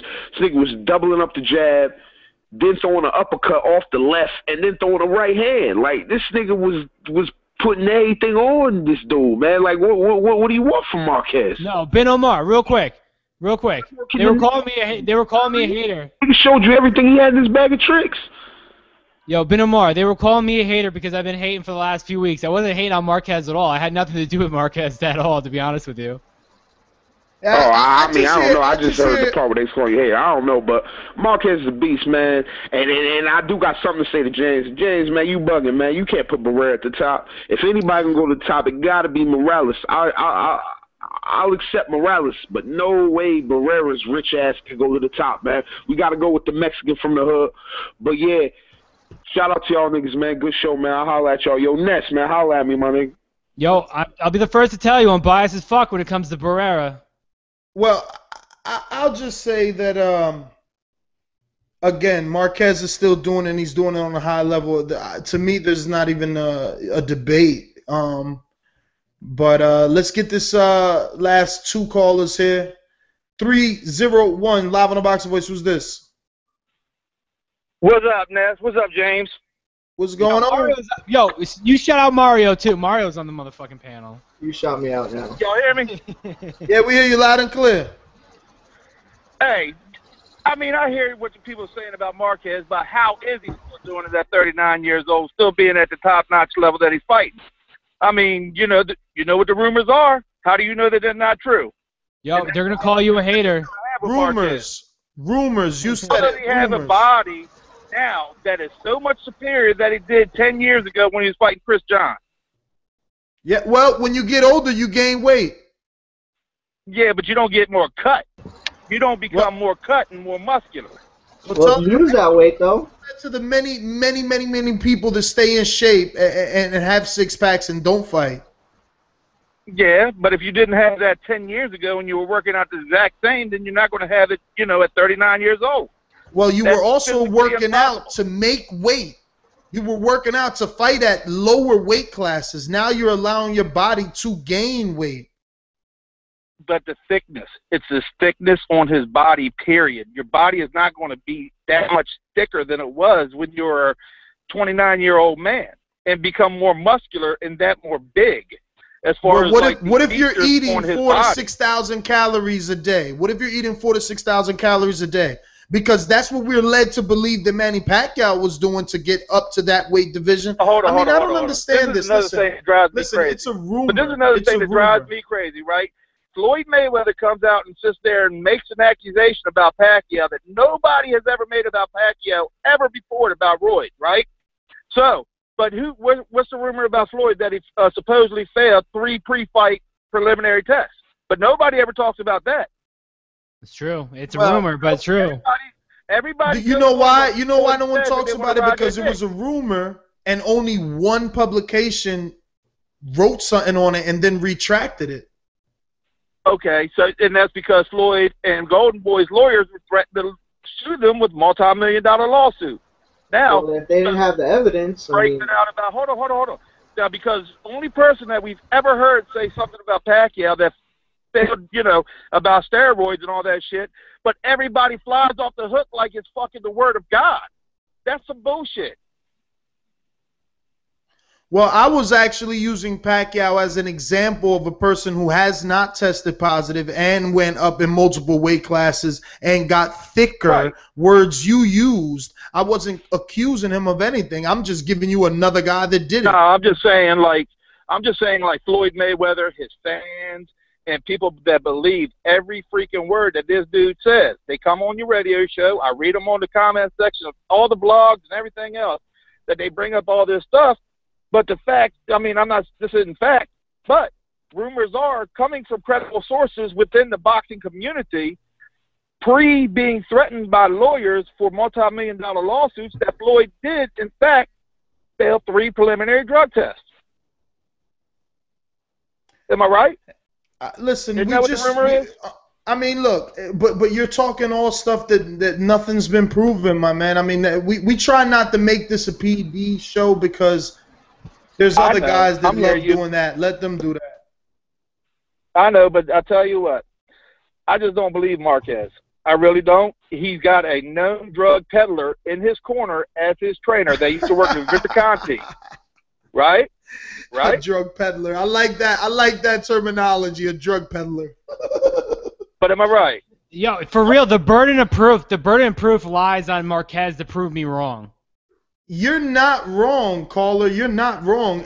All your speculations is probably all of our speculations, but until there's something saying that he tested positive for something, it is what it is at this point. No, you're absolutely right. Until a fighter like Manny Pacquiao is going to refuse to fight him unless he takes the test, we won't know. You're right. You're absolutely right, and that's why I give Timothy Bradley all the credit in the world by standing up and saying, I will not fight this man unless tests are being done by, I believe it was USDA at the time, or was it WADA? I can't remember. But he came out and straight up said, no matter what Arum said, no matter what Marquez said, he said, I will not take this fight unless this man takes these drug tests by this organization. But you do know that he did take the fight, and it was not done by that drug organization, right? You do know that. No, I don't know that. I figured that he went ahead and did it. No, he wanted USADA.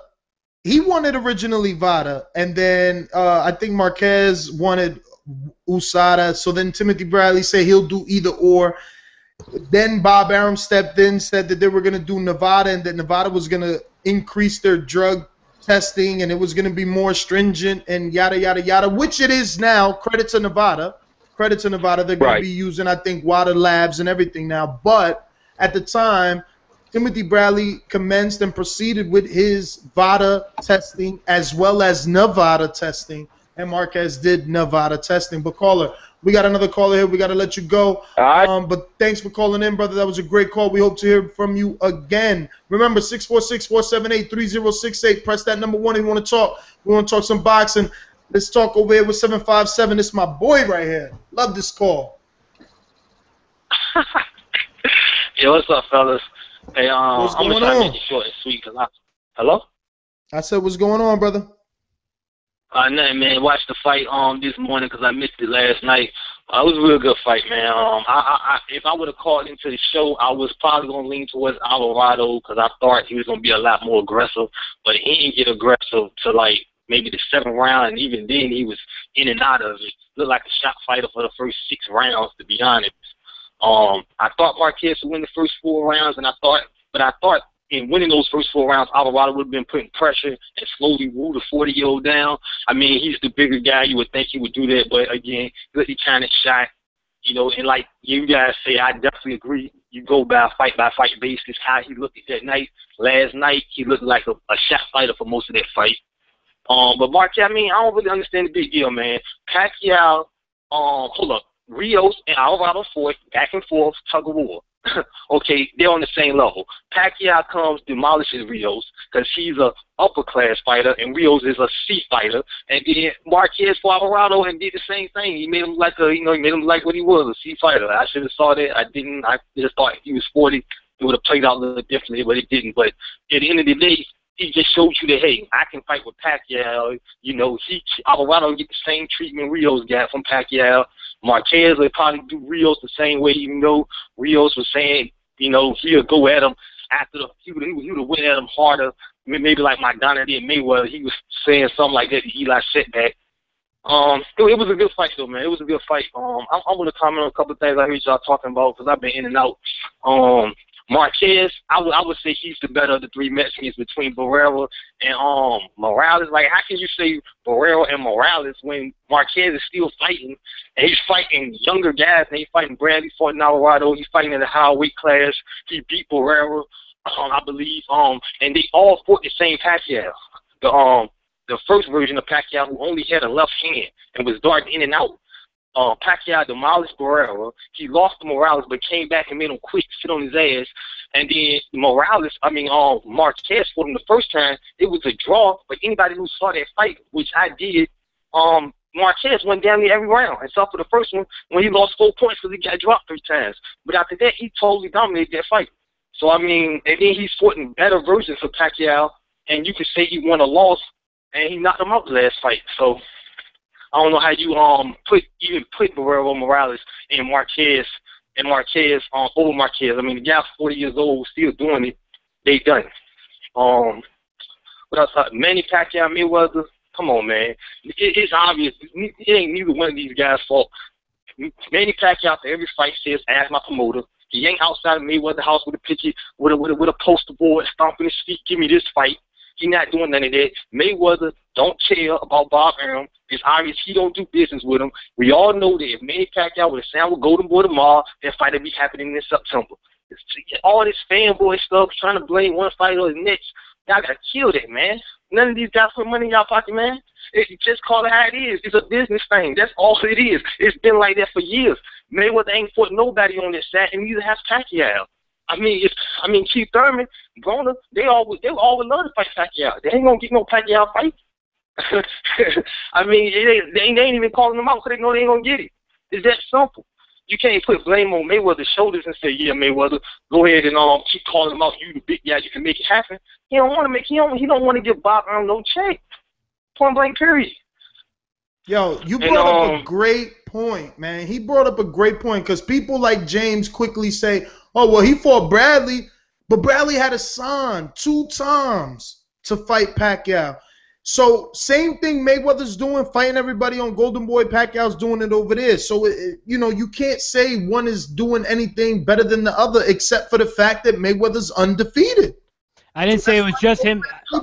I didn't say it was just him fighting Bradley. I said I thought the Bradley win was better than the Canelo win. I mean, and think about it. Did Bradley go ask Mayweather for a fight?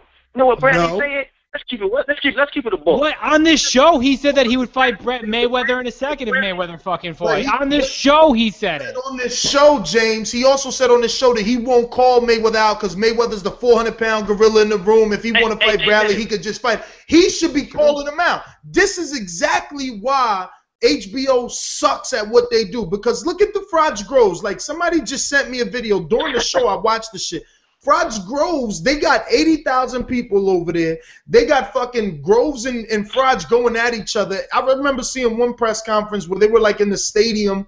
It was like some sort of football stadium or soccer stadium, and they were shoving each other, literally. This time, they're doing their own version of face-off, and Groves is yanking, Carl Froch, and Carl Froch gets up, and he's like, this is how you really yank a man, and he fucking yanks him across the table. Like, that's action. These fucking UK guys, they got it. They got it. Bradley doesn't fucking get it. He should have been calling Mayweather out. He should have never rematched Pacquiao. He should have got that Mayweather fight first. Because now he's over there doing what? What is he doing? Commentating on fucking Top Rank Live? That's what he was doing last night. Come on, man. You guys I believe that he should have taken the Pacquiao fight. I don't believe that. I think that he should have taken the Pacquiao fight. Not if he could have got that Mayweather fight. Is you fucking kidding me? That's true, but at the same time, if he couldn't get it, I don't agree with you saying he shouldn't have taken it. Because he couldn't have gotten it. James, understand this right here from a business standpoint. He was the most marketable he was ever going to be by having a controversial win over Pacquiao and a definitive win over Marquez, who knocked out Pacquiao, and being a free fucking agent. He's a dumb man for not calling, picking up the phone, and finding out what they was on the other side of the table. What do we say about Peter Quillen all the time, calling out Sergio Martinez and Gennady Golovkin? Shut the fuck up. You know that you're not going to be able to get them because of the Cold War. I don't say that. But okay, then us, the other boxing fans, let's be real. The majority of the people talk shit. So it's kind of hard to call out the other person. And I agree that he should have been calling out Mayweather a long time ago. But for you to say that he shouldn't have taken the Pacquiao rematch, that's ludicrous. Yo, as a free agent, are you not realizing that he had to sign another 2-year extension just to get that fight? You think he would have made $8 million over with Al Heyman? Win over fucking Marquez. That's when Mayweather could have offered him the most money he would have ever offered him. Not now after a loss to Pacquiao the way that he did. All of a sudden it washes the controversy in that other fight, and it makes guys like you and me who went back and watched it 8, 9, 10 times look stupid for doing it, and also makes casual fans who believed he lost the first fight feel right. Yeah, but he would have gotten the money. He would never have gotten the money that he gets at Top Rank. So if you want to talk about being a businessman, he made the right business decision. You got to stop picking and choosing when people could be businessmen and when they cannot be. Ness, hey, real quick. Ness. All that he brought to the ring, and he made how many millions? Cotto brought all that he brought to the ring, and he made how many millions? And don't forget that Bradley at least had numbers to show for it, James, because he just did a partially successful pay-per-view with Marquez. He was a better commodity then, man. You're crazy. But you can't compare Bradley's popularity with Canelo and Cotto. You just can't. Let me ask you a question real quick, Ness. Wasn't there an option though still left on his contract, or was he a complete free agent? He was a free agent, completely. Dude. He came on here. You guys could go back to our old podcast and listen to the interview. He came on here and said he signed that extension because he knows how Top Rank does business. They taking care of him. And granted, last couple of years he's made like 12, 13 million altogether with Top Rank. That doesn't mean that with a win over Pacquiao and a win over Marquez and being a free agent, he couldn't have got big money over there. He could have got it. We both know it. Not the money that he gets in Top Rank. Hello? Yeah, finish up, my brother. I'm sorry. Yeah, y'all going in. But what I was going to say was, Bradley, listen, if Bradley your brother, Ness, you're going to tell him to stay with Top Rank. You're going to tell him to make that call to Mayweather. But you're going to say, hey, man, if we can't get this much from Mayweather, we good over here. You know why? That's why he did it. Because you're going to fight Rios, you're going to fight Alvarado, you're going to fight some C-class fighters and get some big-ass paychecks, and you already the man on this stable. You don't need to go over there with Keith Thurman, Sean Porter. I don't agree. Listen. You're either a businessman or you're a fighter. You can't be a businessman some days and a fighter the next. Listen to me. I don't disagree with you. All I'm saying is I would have made the call. He didn't even make the call. Exactly. I would have made the call. But I'm just telling you, everybody want to talk about Mayweather and Pacquiao. These guys be doing business moves. He didn't even make the call. He was like, fuck that. I'm going to still here get this $5 million paycheck every time I fight one of these guys. These guys bones. He already know they're bones. He just saw Alvarado get his ass kicked, and he might be fighting Alvarado. You know, he might throw him in the ring with Alvarado. Easy work. Yeah, I agree with you, man. I agree with you. And I know that I would have made the call because that's just how you do business. You know what I'm saying? I haven't bought nothing, I think, in the last 10 years since I've been so hip to internet that I haven't reviewed it, read other people's reviews and compared the prices. Like, why the fuck would I re-sign without comparing? That's stupid. Exactly. You heard about the Mayweather numbers? Yeah, it was nothing's official yet, but they're saying 800 to 950, something like that.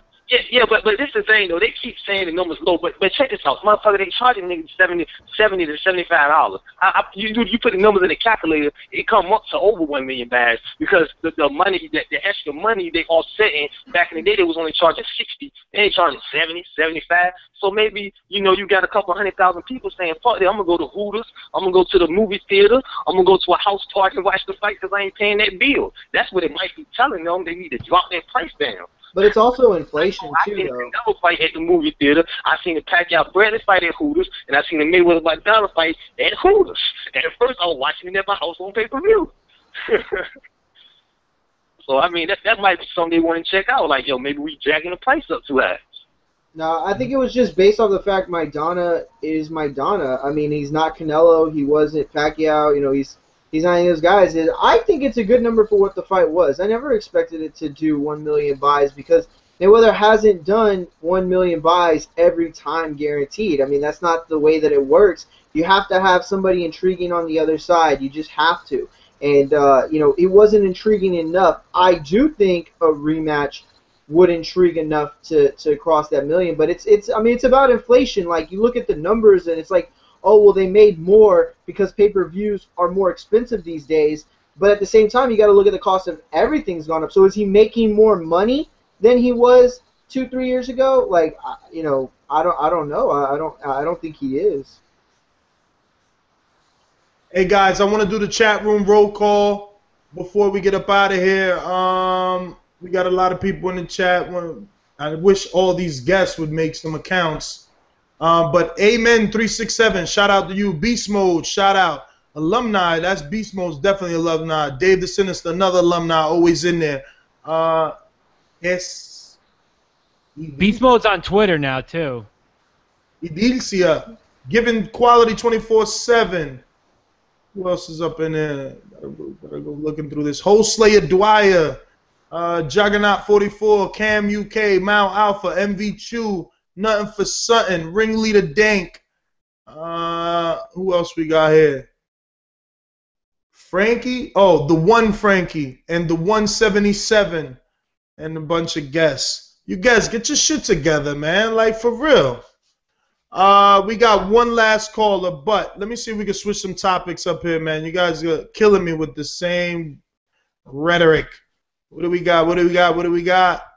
Thurman Khan. Yes, I can't believe we haven't talked about this, man. So Amir Khan, Khan would like to get in the ring with Mayweather Jr., but the scheduling conflicts where the British star is unable to meet Mayweather on his target return date of September 13th, Khan would likely to be back October or November against a top contender. Thurman is ready to answer the call, James. He's already out there in the media. He's talking, and I'm gonna use his quotes because he said some nice things about Amir Khan. So he said, I think Amir looked good. He looked good. Khan looked pretty strong.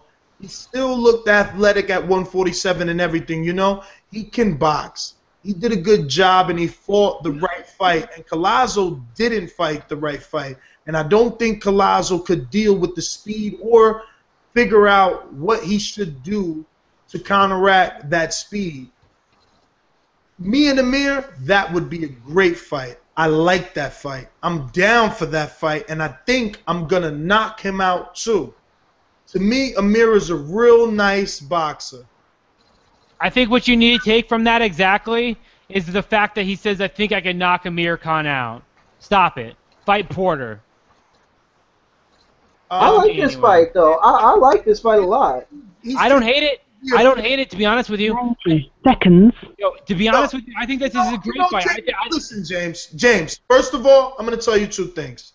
You need a fucking blunt and some pussy. You've been a hater all fucking night. Now he's mad at Keith Thurman, who hasn't fought anybody on the level of a Khan, for stepping up and wanting to fight Khan.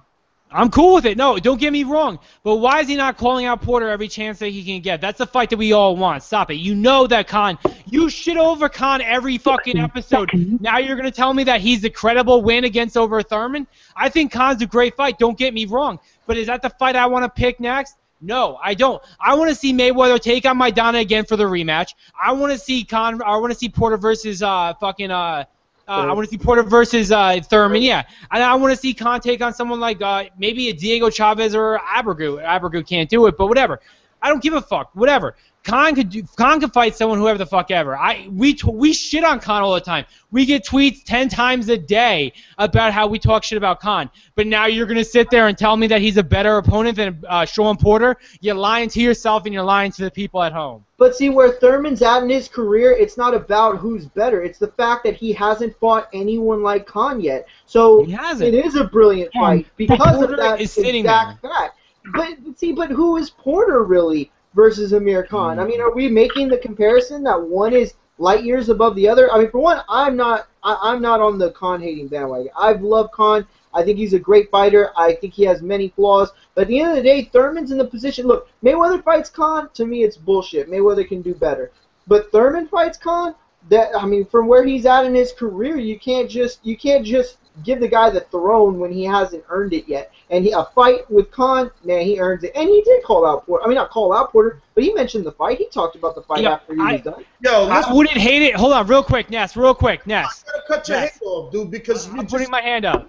Thurman, after the Karras fight, called out Broner. After his fight, he didn't know Broner was going to lose to Maidana. He called out Broner. Me and Vic got a post-fight immediately after his fight. He called out Malignaggi before Broner, before the Karras fight, at that press conference. That's where the whole soundbite, you better not duck me, comes from. So don't forget that. He calls out Amir Khan. He calls out Porter. He called out Mayweather after the King win. It was his first win on HBO. Dude, what do you want from him? Listen, okay, right now, across the panel, you and Mario, who's a better win in your opinion right now? Amir Khan, if you beat Amir Khan right now, or if you beat Sean Porter? Amir champion. Khan. It all depends. If you want to fight Mayweather, you beat Amir Khan. You don't beat Porter. I get that. But to us, I don't give a fuck about political views or what the fucking strategy is. I'm telling you right now, Sean Porter knocks out Amir Khan. I don't give a fuck. So to me, the better fighter is Porter. And when you think you're the top of the class, you call out the top of the class. You don't pick out the dude that you think you can knock out. You pick out the dude that everyone thinks is tough as shit.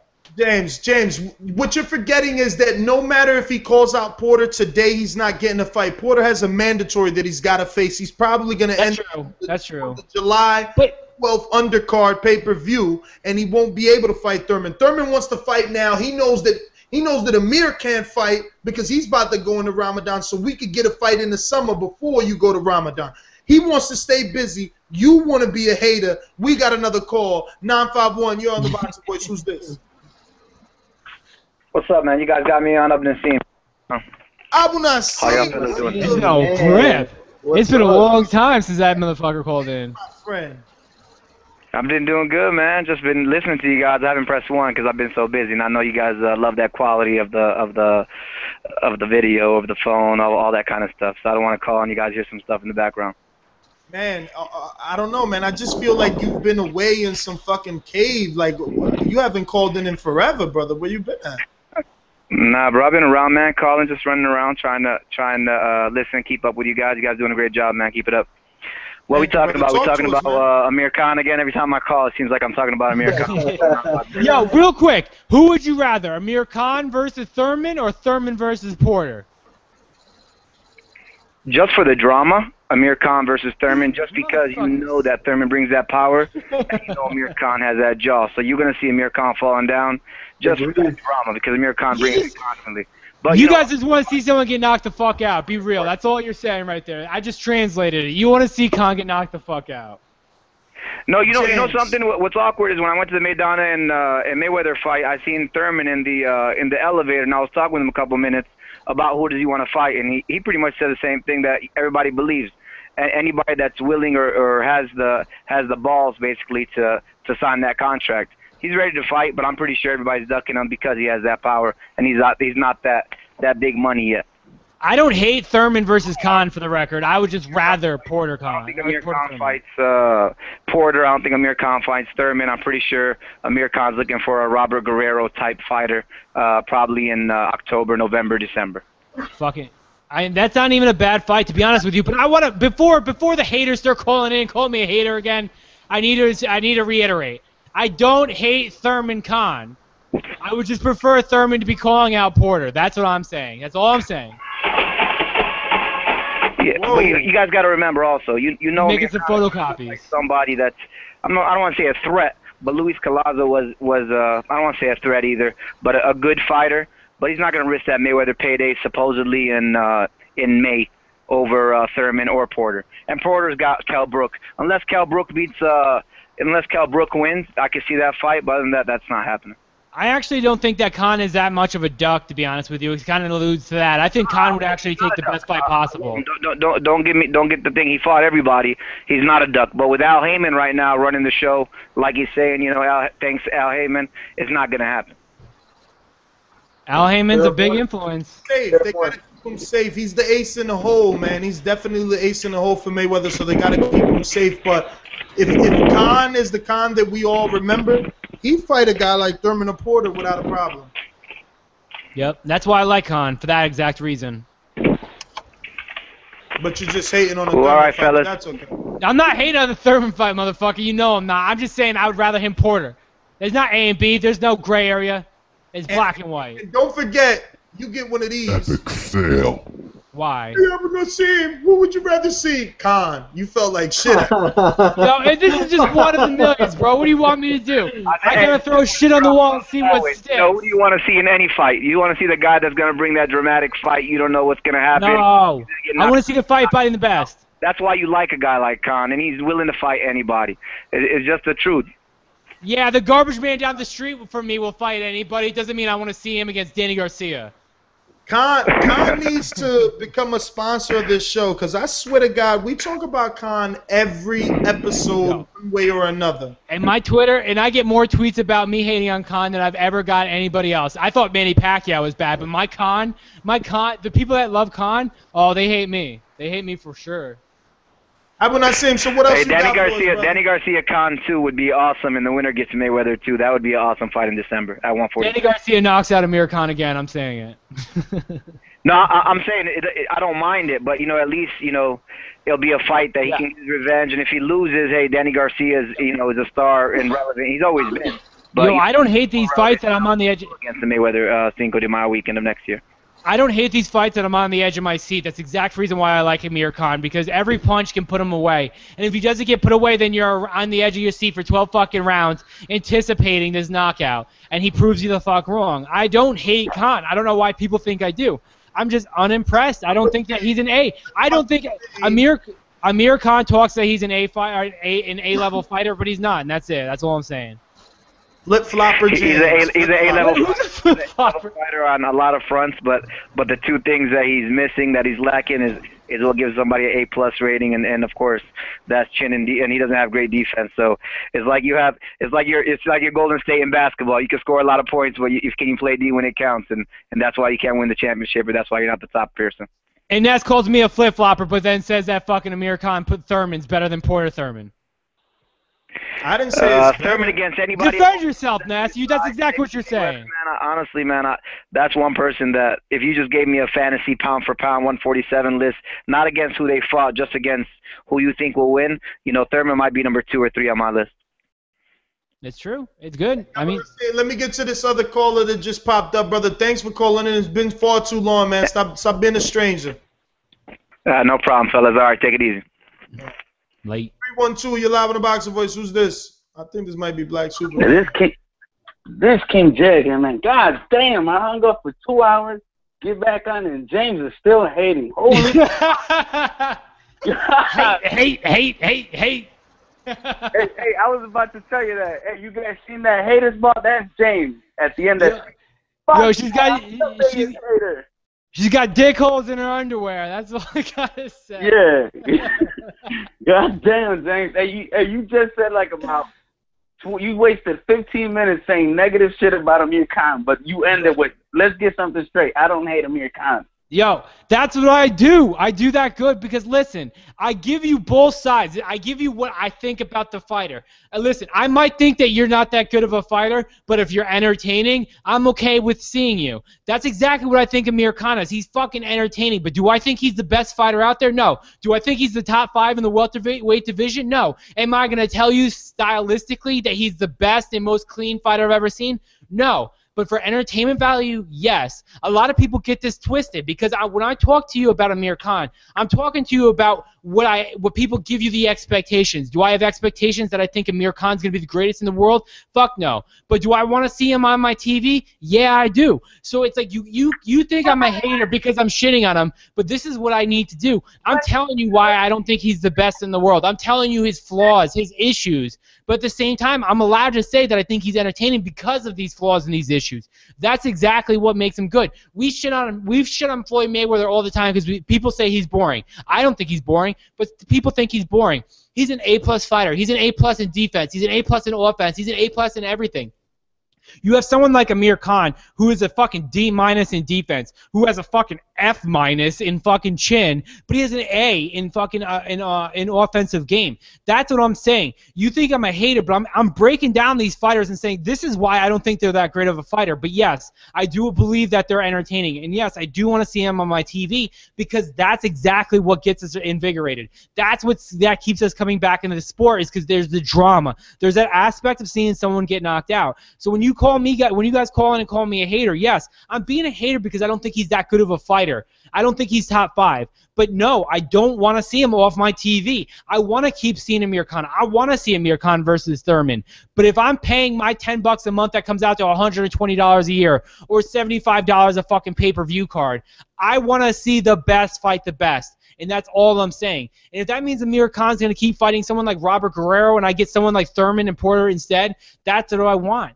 I'm not hating on Khan in the sense that I think that he's a shitty person or I don't think he's entertaining. I'm hating on Khan because everyone talks to me like he's an A-plus fighter. He's not an A-plus fighter. You need to get over it. That chin will always prevent him from being an A-plus fighter. He'll never be able to be in there with a puncher. That's it. And if it sounds like I'm hating, it's because I'm giving you both sides of it. If you think I'm sounding like a flip-flopper, it's because I'm giving you both sides. Because there is two sides. There's entertainment and there's skill. And sometimes skill is boring, entertainment's fun. Sometimes entertainment could be boring and skill could be fun. I don't know what to tell you. I'm telling you how I feel. If you think I'm a hater, then call in and call me a hater. That's all I have to say.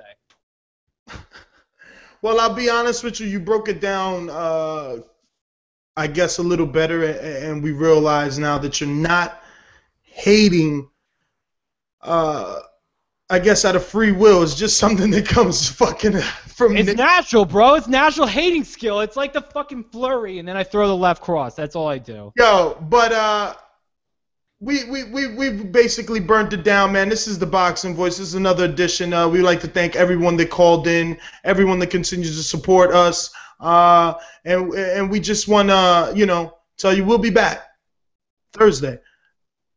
So you can catch me on Twitter at NetsGTO, and you can find my co-host Mario at Maury Munguia. What? No theme songs or whatever? No intros? Shit. Uh-oh. Matt's gonna be... Me, Mario. There you go. I guess he wanted you to say your Twitter after that, Mario. Oh, at Maury Munguia, right here. Fighting out of Phoenix, Arizona. Boxing fans, here's Jameson. Yo, my Twitter handle's at Jameson Rocket, but soon it's gonna probably be at Hater Rocket.